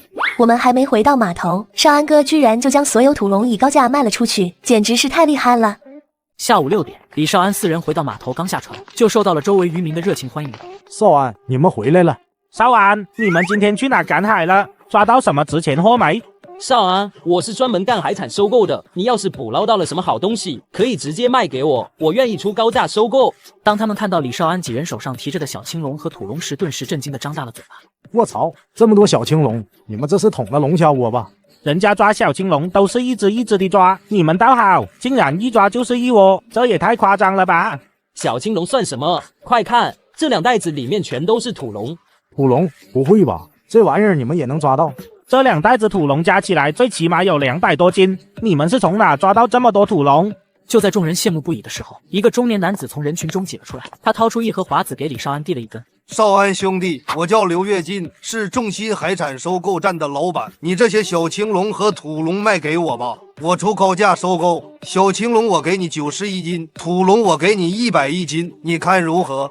李少安还没来得及说话，一名秃顶男子便开口嘲讽道：“刘老三，这种价也只有你开得出来。我少安兄弟他们捕捞到的小青龙和土龙都是1等1的极品货，你拿普通货的价格就想买，心也太黑了吧！少安，小青龙我出100一斤，土龙我出110一斤，你把它们卖给我吧。”刘跃进看到徐凯竟然当众拆自己的台，顿时气得脸色涨红。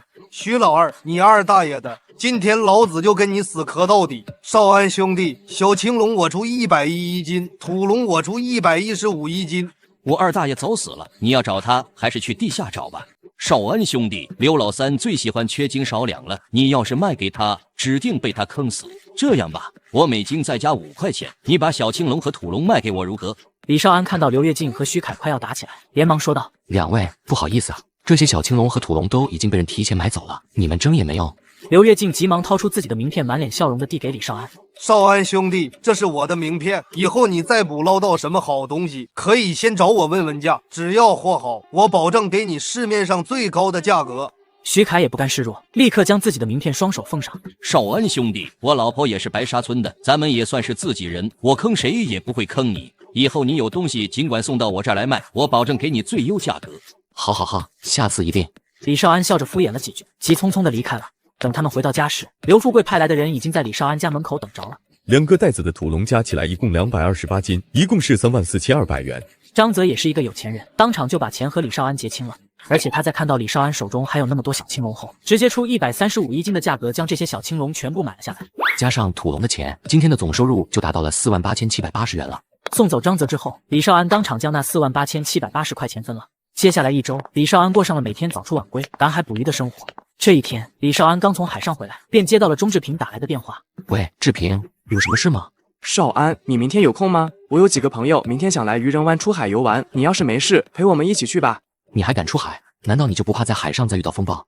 这有什么好怕的？上次只是一个意外而已，况且这次不是有你吗？你可是经验丰富的老渔民，肯定知道该如何在海上规避风险。别给我戴高帽子，就算是在老练的渔民，也不敢保证自己在海上没有危险。我可以陪你们一起去，但是你们要听我的安排，不能擅自行动，否则出了什么事情我可不管。没问题，我向你保证，一切行动听你的指挥。还有，我要带我那2个朋友一起去，到时候我看能不能顺便在海上捞上一网。当然没问题，我们这次出海就是为了海钓，如果能和你们一起下网捕鱼，那就更好了。行，那咱们明天早上联系。第二天早上，李少安起床后依然先是打开系统查看了一下今天的情报。当看到最后一条情报，李少安瞳孔顿时一缩。今天15时至18时，渔人湾东南海域28海里处的珊瑚礁中有珍贵渔获聚集，渔获价值5星。我去，居然是5星情报！李少安激动的差点跳起来。没想到系统今天竟然提供了一条5星情报，这还是我激活系统以来第一次获得这么高等级的情报，看来今天又要发财了。如果运气好的话，说不定今天就能还清那100万债款。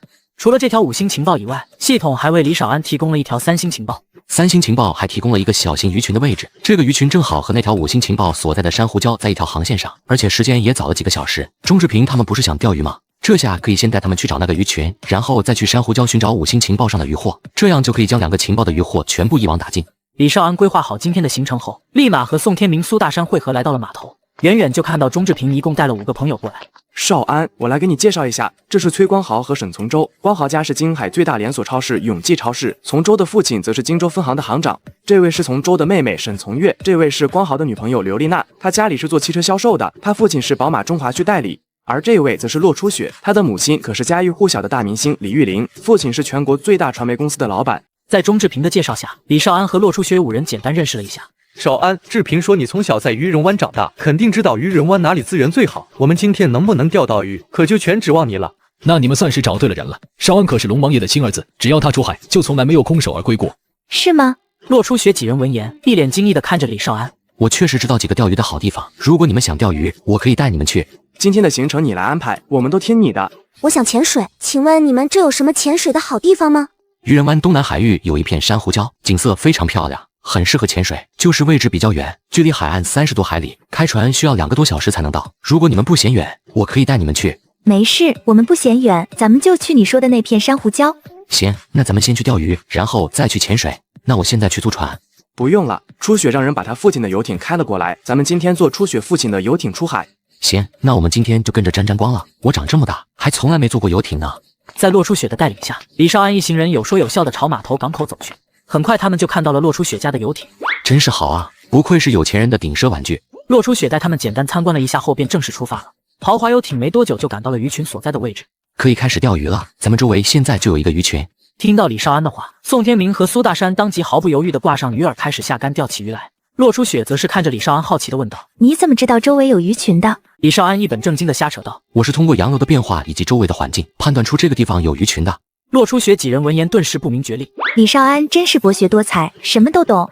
李少安看到洛初雪几人竟然真信了，嘴角微微一扯：“我只是开玩笑逗弄一下他们而已，没想到他们还真信了啊！”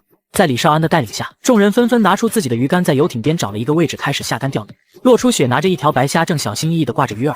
李少安主动上前帮忙道：“白虾不是这么挂的，你必须将鱼钩从白虾的嘴部刺入，从眼眶位置穿出，这样虾在水中的状态才自然，降低鱼的警惕。”说完，李少安接过洛初雪手中的白虾，给他示范了一下白虾的挂法。原来是这么挂的，谢谢你教我。不用客气。不知道是不是新手光环的缘故，洛初雪刚下竿没几十几秒，他手中的鱼竿便猛然一沉。洛初雪压根没想到自己竟然能这么快中鱼，猝不及防之下，他的身体一个踉跄，被鱼竿拉着朝海中冲去。还好李少安眼疾手快，一把抱住洛初雪。这鱼有点大，我来帮你。李少安接过他手中的鱼竿，帮他拉起鱼来。哇，初雪，你竟然这么快就中鱼了？怎么样，我的运气不错吧？这条鱼可大了，我差点被拉到海里去。李少安一顿狂拉硬扯，成功将一尾巨大的海狼拉了上来。我还从来没钓到过这么大的鱼，看来少安说的没错，这里果然有鱼群。洛初雪看到众人震惊的样子，双手叉腰，一脸的得意地说道：“这条鱼是我钓上来的，怎么样，厉害吧？”这条鱼明明是人家少安钓上来的，跟你有什么关系？谁说没关系了？这条鱼是我钓到的，少安只是帮我拉上来而已。哼，我看你们就是羡慕嫉妒。他看着李少安娇声说道：“少安，你能帮我抱下这条鱼吗？我要合个影，纪念一下。”李少安和洛初雪合力抱起地上的鱼，一起拍了几张照片。接下来的时间，钟志平他们也纷纷中鱼，而且中的几乎都是几十斤以上的大鱼。所有人之中，只有李少安一个人的鱼竿还没动静。少安，你不是龙王爷的亲儿子吗？怎么现在还没中鱼？咱们之中可就只有你现在还没收获了。急什么？我这叫厚积薄发，等一会儿你就知道我的厉害了。话音刚落，李少安的鱼竿便猛然一弯，整个竿尖几乎都要扎进水里。哈哈，终于上大鱼了。当看到鱼竿瞬间弯曲，李少安连忙握紧手中的鱼竿，猛地扬竿刺鱼。这条鱼不小啊！洛初雪等人被李少安这边巨大的动静所吸引，纷纷围拢过来。哇，好大的冲劲！这尾鱼肯定不小。先前那尾海狼好像没有这么大的力量，难道这尾鱼比那尾海狼还大？可恶，为什么我就钓不到这样大的鱼？李少安和海中的大鱼搏斗了整整半个小时，才终于将这尾大鱼的力气全部耗光。感受到海中的大鱼终于精疲力竭，李少安连忙快速收线，硬生生的将大鱼从海底拉了上来。卧槽，好大的鱼！是黄鳍金枪鱼。李少安提着鱼竿，将黄鳍金枪鱼拉到了船边。苏大山早就等候多时，他拿着一根铁钩，精准地勾住黄鳍金枪鱼的身体，和宋天明一起合力将其拉上了游艇。沈从月伸手比划了一下金枪鱼的长度，忍不住惊呼道：“这条金枪鱼竟然比我还长，这也太大了！我估计这条金枪鱼最起码有300-400斤重。”初雪，快给我跟这条金枪鱼拍个照！刘丽娜趴在金枪鱼边，伸手比了一个手势，让洛初雪给她拍了一张照片。我也要照。沈从月也凑上去拍了一张。天明，去把钩子和刀子拿来，这鱼必须马上放血，要不然回去肉就酸了。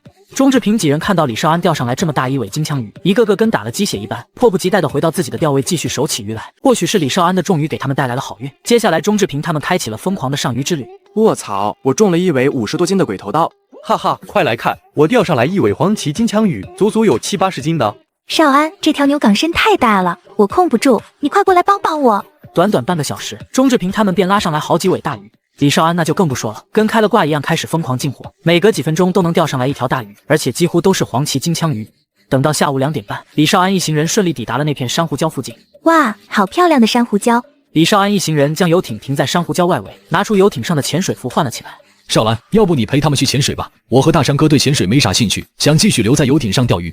李少安低声对宋天明两人说道：“你们真以为我带你们来这里是为了玩啊？告诉你们，这片珊瑚礁里有好东西，咱们能不能发财就看今天了。”卧槽，有好东西你早说啊！快给我们也来上一件潜水服，咱们一起下海。李少安一行人刚游到珊瑚礁边，便看到成群的热带鱼在珊瑚丛中穿梭往来。在系统的指引下，李少安三人很快就来到了珊瑚礁中心长满了橙红色的珊瑚丛的一片区域。只见珊瑚丛下方的礁石上，竟然密密麻麻地铺着一层黄褐色的贝壳。大猪母贝。李少安三人快速朝着礁石底部的大猪母贝游去，拿出随身携带的铁钩，兴奋地挖起礁石上的大猪母贝。就在他们挖完满满一网，都快要游出珊瑚礁的时候，意外在不远处看到了洛初雪的身影。只见一道暗灰色的巨大阴影正快速从远方游来，悄无声息地朝着洛初雪冲去。危险！该死！李少安毫不犹豫地丢下手中的网兜，朝着洛初雪爆射而去。短短几秒钟，李少安便跨越20多米的距离，冲到了洛初雪身边。李少安正准备带着洛初雪往珊瑚礁的缝隙里躲，只见那头大白鲨在距离李少安还有5米的时候，庞大的身躯竟然诡异的一扭，擦着李少安的身体游了过去。怎么回事？这头刚刚还凶性毕露的大白鲨，为什么会对我视而不见？难道这畜生还看脸不成？大白鲨围着李少安两人转了2圈后，仿佛失去了兴趣，调转方向朝着深海游去。李少安赶紧拉着洛初雪朝海面游去，直到浮出水面，洛初雪才终于从惊吓中回过神来。他死死抓着李少安的手：“你没事吧？”洛初雪一脸感激地对李少安说道：“谢谢你刚才救了我。”不用客气，咱们是朋友，这都是我应该做的。少安，你们没事吧？这时，宋天明和苏大山也浮出了水面。我没事，我那一网兜大猪母被你们捡回来了吗？放心吧，大山哥全都捡回来了。那就好。初雪，你这状态不适合再继续潜水了，回去休息一下吧。好。李少安拉着洛初雪朝游艇游去。此时正在游艇上休息的钟志平几人看到李少安和洛初雪手牵手的亲密模样，脸上露出一抹暧昧的笑容。少安，可以啊，这才多久你就把初雪拿下了？洛初雪脸色瞬间变得通红，连忙松开李少安的手。你们不要误会，我刚刚在海里差点被一头大白鲨攻击，是李少安救了我。什么？初雪，你没事吧？我没事，还好李少安当时就在附近，是他保护我，赶跑了那头大白鲨，要不然你们都见不到我了。谢谢了，少安。要是初雪出了什么事情，我都不知道该怎么向他爸妈交代了。这有啥谢的？咱们可是朋友。对，好朋友。宋天明和苏大山将网兜中的大猪母贝拖上游艇。少安，咱们什么时候开贝？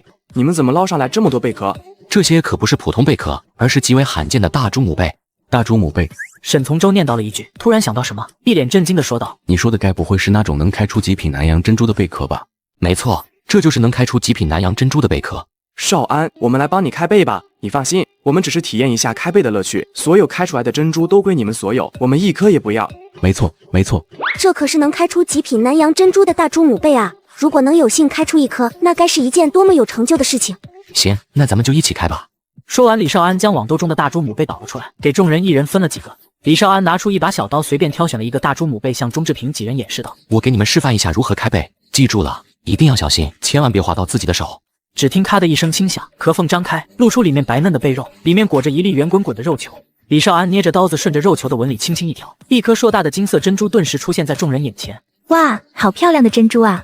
这就是南洋金珠吗？真是太美了。是啊，简直就像宝石一样。少安，我能看看这颗南洋金珠吗？当然可以。钟志平接过李少安手中的南洋金珠，小心翼翼地把玩起来。钟志平将南洋金珠还给李少安时，一脸感慨地说道：“少安，你运气真是太好了，这样珍贵的南洋金珠你都能开出来，难怪别人说你是海龙王的亲儿子。这里不是还有不少大猪母贝吗？如果你们运气好，说不定也能开出一颗。”在李少安的指导下，钟志平几人迫不及待地拿起甲板上的大猪母贝开了起来，结果却一无所获，反而倒是一旁的苏大山惊喜地叫道：“少安，我也开出南洋金珠了！”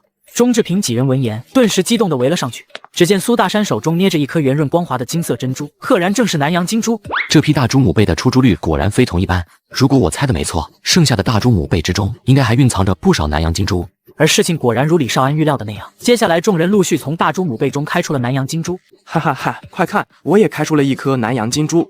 你那颗太小了，看看我开来的这颗南洋金珠，足足有15毫米，绝对是宝石级别的珍品。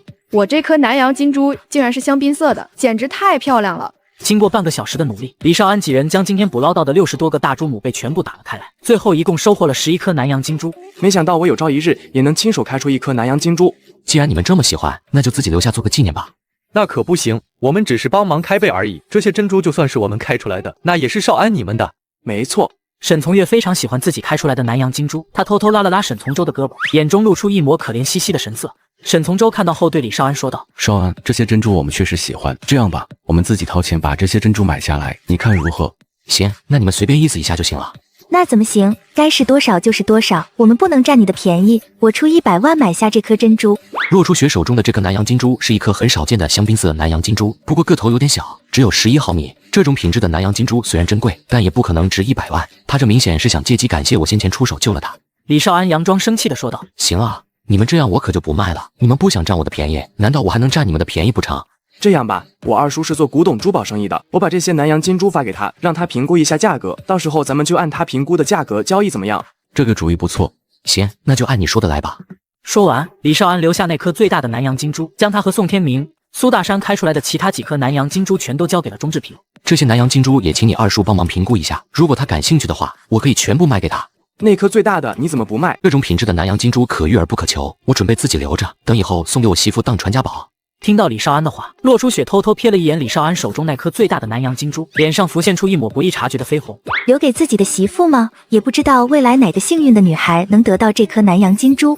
等他们将所有大珠母贝全部开完之后，时间已经是下午5点钟了。简单收拾了一下，便启程返航了。李少安在游艇上找了一张太阳椅，躺在上面，一边喝着果汁，一边欣赏着波澜壮阔的海景。而在距离他不远处的阳光露台上，洛初雪正偷偷看着他。每当看到李少安宽厚的背影，心中就升起一股浓浓的安全感，仿佛这个世界上没有什么再能伤害到我。自从李少安今天救了我之后，心中就对他产生了一种莫名的感觉，我也分不清这种感觉到底是感激还是喜欢了。下午6点半，游艇顺利回到了码头。李少安立马给万福大酒楼的采购经理王传福打了一个电话，接着不到半个小时，王传福便带着万福大酒楼的几个工作人员赶到了码头。少安，还是你们有本事，竟然连这么大的黄鳍金枪鱼都能钓上来，简直太厉害了！哪有那么夸张？我也只是运气好而已。说完，李少安搂着王传福的肩膀，毫不客气地说道：“老王，这些黄鳍金枪鱼可是我们费了好大劲才钓上来的，你可一定要给我一个好点的价格。”王传福翻了个白眼，佯装生气地说道：“你就说我哪次给你的价格低了吧？老王，咱们现在可是朋友，身为朋友，你照顾我那不是应该的吗？”行了，不会让你吃亏的。这条最大的黄鳍金枪鱼我给你51斤，其余的统统41斤，怎么样？多谢王总照顾。钟志平的办事速度也很快，下午他就给李少安打来了电话。少安，我二叔已经将那10颗南洋金珠的价格评估好了，10颗南洋金珠一共给出了360万的估价。明天下午，我二叔的公司将举办一场拍卖会，如果你愿意的话，我二叔可以把剩下的4颗南洋金珠放在拍卖会上拍卖，你看怎么样？没问题，那就拿去拍卖吧。替我谢谢你二叔。嗨，这有什么好谢？你可是我兄弟，不用客气。对了，拍卖会明天下午在金海市举行，听我二叔说，拍卖会上有不少好东西出售，你要是有时间，咱们一起去玩玩。行，我还没参加过拍卖会呢，明天就跟你一起去见见世面。第二天下午，李少安和钟志平会合后，一起前往金海市的万丽大酒店。就在李少安跟着钟志平进入宴会厅的时候，一个惊讶的声音突然从身后传来：“李老弟！”刘总、张总，真巧啊，没想到居然能在这碰到您二位。老弟，你也是收到邀请函来参加这场拍卖会的。他怎么也想不到，竟然能在这里遇到李少安。今天这场拍卖会可是实打实的邀请制，能拿到请柬的哪个不是金海市跺跺脚就能挣3折的人物？李少安只不过是一个普通渔民，居然也有资格受到邀请。我哪有这门路？今天是跟着朋友过来的，他和拍卖会的老板很熟，特意带我过来凑个热闹。一旁的钟志平见李少安和两人相识，笑着打了一个招呼：“你们好。”“你好。”刘富贵先是一愣，随即连忙点头回应。一旁的张天群看清钟志平的脸，热情地握住钟志平的手。钟少，没想到你和李老弟竟然是朋友，这可真是太巧了。我叫张天群，是万福大酒楼的老板，和李老弟也是老相识了。原来张总是万福大酒楼的老板，那下次我去吃饭，张总你可得给我打个折。没问题，钟少肯赏光，那是我们酒楼的荣幸，到时候我一定让钟少您吃得满意，尽兴而归。恰在此时，钟志平暗中朝他递了一个眼色。李少安心领神会，当即对两人说道：“张总、刘总，拍卖会马上开始了，我们就先进去了，咱们后面有时间再聊。”好，那我们就不打扰你们了。看着两人的身影消失，刘富贵才低声问道：“老张，这位钟少到底什么来头？竟然让你这样客气？”“他姓钟，你说能是什么来头？”“他该不会是那位的儿子吧？”“正是。”“没想到李老弟竟然能和这位做朋友，真是真人不露相啊！”“看来往后咱们可得好好和李老弟处好关系，指不定哪天咱们还得求李老弟帮忙呢。”李少安和钟志平进入宴会厅没多久，拍卖会就正式开始了。最终4颗南洋金珠以195万的价格成交。拍卖会结束后没多久，李少安便收到了那4颗南洋金珠的拍卖款和沈从周他们买下的那6颗南洋金珠的费用。10颗南洋金珠加起来一共卖出了385万的天价。我手中那颗最珍贵的南洋金珠，根据钟志平二叔的估价，最起码值400万以上。如果再加上这颗南洋金珠，那前天一天就赚了700-800万，比一些小企业1年的利润还高。这下老子总算能把所有债务还清了，再也不用担心被人追债了，而且有了足够的资金，总算可以买一艘属于自己的渔船了。李少安回到家后，打电话把宋天明和苏大山叫过来，将那10颗南洋金珠的最终收益告诉了他们。少兰，那10颗南洋金珠真的卖了385万，那还有假？我还能骗你不成？按照咱们之前的规矩，这385万你们2个占2成，也就是77万。你们把银行卡号给我，我明天去县城把钱转给你们。对了，我留下来的那颗极品南洋金珠，估摸着能卖400万左右，这400万也有你们2成。等后面有钱了，我再补给你们。听到这话，宋天明眉头当即皱了起来。少兰，你这样就不把我们当兄弟了？那颗南洋金珠本来就是你开出来的，你自己留着那是天经地义，用不着给我们分钱。就是分钱的事情你就别再提了，我们能跟着你赚这么多，已经很满足了。你要是算得这么清，那我们以后也不好意思再跟着你赚钱了。李少安看着2人一脸严肃的模样，心里涌上一股暖意。行，那我就不分了，这颗南洋金珠就当是你们送我的结婚礼物了。这还差不多。对了，还有一件事情和你们商量一下，我打算购买一艘渔船，你们要不要入股？我们听你的。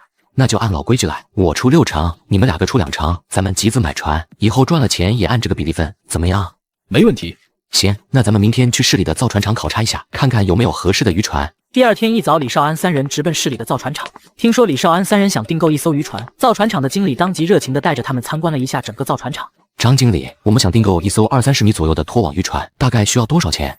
这要看您要什么配置了。渔船的材质、发动机马力、捕捞设备不一样，价格相差不少。我这里有一份拖网渔船的配置单，您先看看，等您选好配置，我再给您核算具体价格。说完，他让人取了一份配置单过来。李少安3人凑在一起商量了半晌，最后选定了一艘32米长的钢制拖网渔船。张经理，你看这个配置大概要多少钱？您稍等片刻，我这就让人核算一下。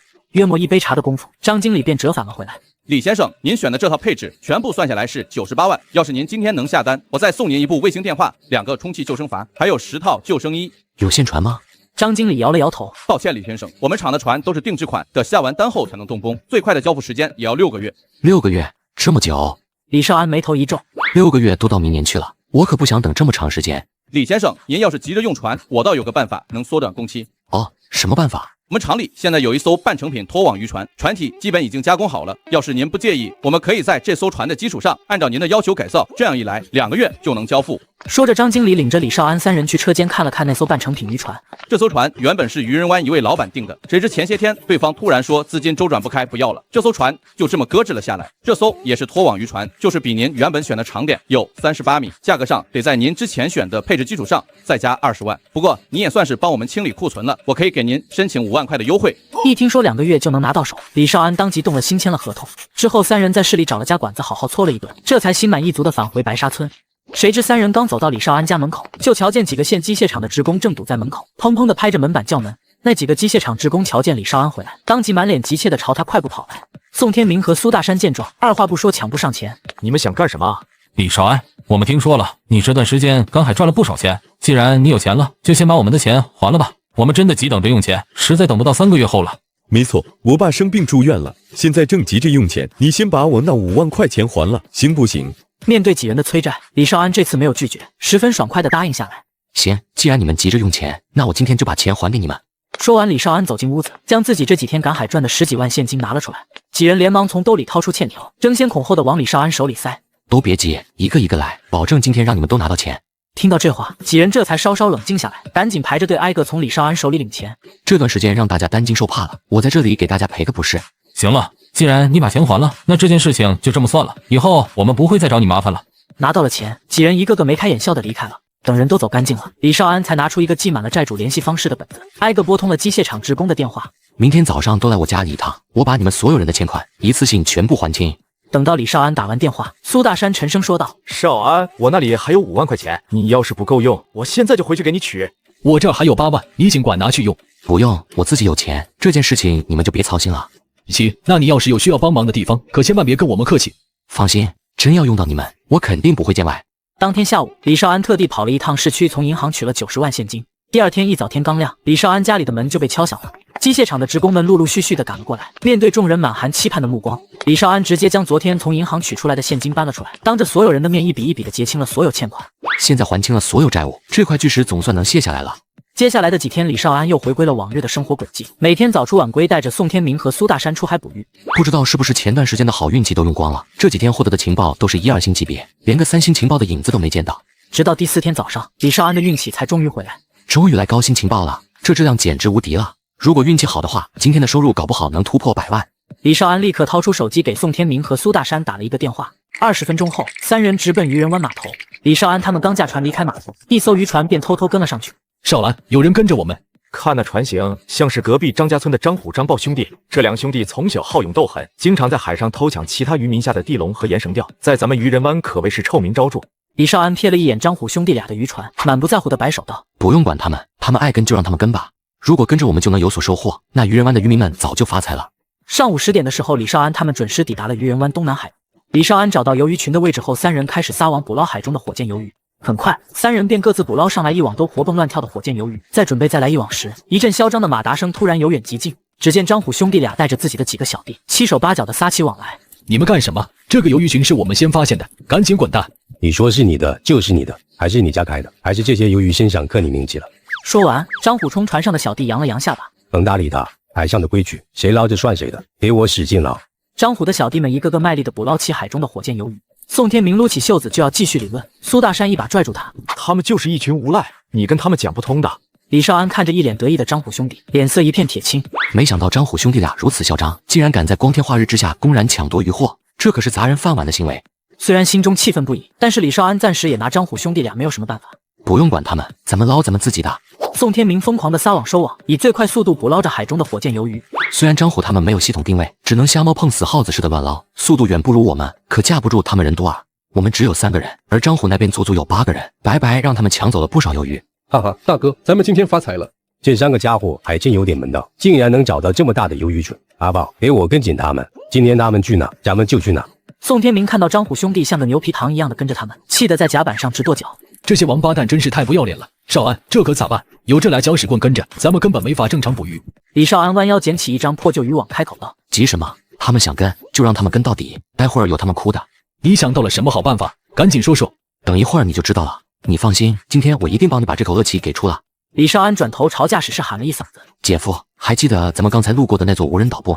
你现在把船开到那去。”好。按照李少安的吩咐，苏大山在距离无人岛100多米的地方找了一个位置停了下来。张虎兄弟俩紧随其后，将船停在了距离李少安他们几10米远的地方。大哥，他们停在那里干嘛？难道那片海底下有什么值钱的渔获？管他们干啥，都给我盯紧了！只要他们敢下网，咱们立马冲过去，把渔获全抢过来。这时，宋天明凑到李少安身旁，低声问道：“少安，那些家伙也跟了过来，咱们现在怎么办？”你们俩就在船上待着别动，接下来的事情交给我就行。说完，他转身钻进船舱，拎出一罐氧气瓶和一件潜水服。宋天明看到李少安换上潜水服，眼睛瞪得溜圆。少安，你该不会是想潜入海里，将他们的船凿个窟窿吧？你当我是超人呢？张虎那艘船，船底钢板可足有1厘米厚。那你到底想干啥？李少安弯腰拎起甲板角落堆着的破渔网。我虽然无法凿穿他们的船，但是废掉他们的发动机还是能办到的。一旦渔船的螺旋桨被渔网缠住，渔船会瞬间失去动力。少安，还是你脑子活，你等我换身衣服跟你一块儿去。人多了容易暴露，我一个人去就行了。你跟我姐夫待在船上迷惑他们，别让他们起疑心。好吧，那你自己小心。放心，除非他们在船底装了摄像头，不然根本发现不了我。等李少安返回时，宋天明迫不及待地问道：“怎么样，成了没？”全部搞定了。姐夫，开船，咱们走。这下我看他们还怎么跟。好嘞。苏大山立刻发动渔船朝着远方疾驰而去。张虎的船上，负责盯梢的小弟扯着嗓子喊道：“大哥，他们跑了！快给老子追，别让他们给跑了！”放心吧，哥，就他们那破船，能跑哪儿去？张豹走进驾驶舱，啪的一声拧开发动机开关，可船身轻轻晃了晃，却连半点波纹都没掀起来。什么情况？张豹一脸疑惑，又拧了一把油门，发动机的轰鸣声陡然拔高，整个船身抖得更厉害了。怎么回事？不知道啊，刚才还好好的，咋突然就不动了？张豹狠狠一脚踩在油门上，直接将油门拧到底，发动机轰隆隆的响着，接着一股刺鼻的焦糊味顺着通风口涌了进来。不好！张虎猛地冲出了驾驶室。虎哥，不好了！一个小弟连滚带爬的从动力舱冲出来，发动机烧了，彻底烧废了！阿宝，赶紧下海看看，是不是螺旋桨被什么东西夹住了？我这就去。阿黄麻利的扒掉上衣，扑通一声跳进海里。不过片刻功夫，他就攥着一截破烂的渔网绳头从海里冒出头来。虎哥，找到了，螺旋桨被渔网缠得死死的，根本转不动。这不可能，螺旋桨刚才还好好的，怎么会突然被渔网缠住？张虎眼中满是熊熊怒火。怎么不可能？肯定是那3个兔崽子搞的鬼！我就说李少安他们怎么会无缘无故的停在这里？原来是在暗中算计我们。李少安，你们给老子等住，老子一定不会放过你们的。渔船的发动机非常昂贵，一套机组最便宜也要8、9万块钱。他们一共才从李少安手中抢到了2万多块钱的渔获，现在却搭进去8、9万，简直亏到姥姥家了。此刻，宋天明站在船头，望着张虎那艘黑烟滚滚的渔船，哈哈大笑起来。少安，还是你厉害，一招就废了他们的渔船，这下我看他们还怎么嚣张。这都是他们咎由自取。行了，别管他们了，时间也不早了，咱们赶紧去下一个地点吧。经过40多分钟的疾驰，3人成功在下午1点前赶到了月亮岛附近。3人换上潜水服，背上氧气瓶，跳入海中搜寻起来。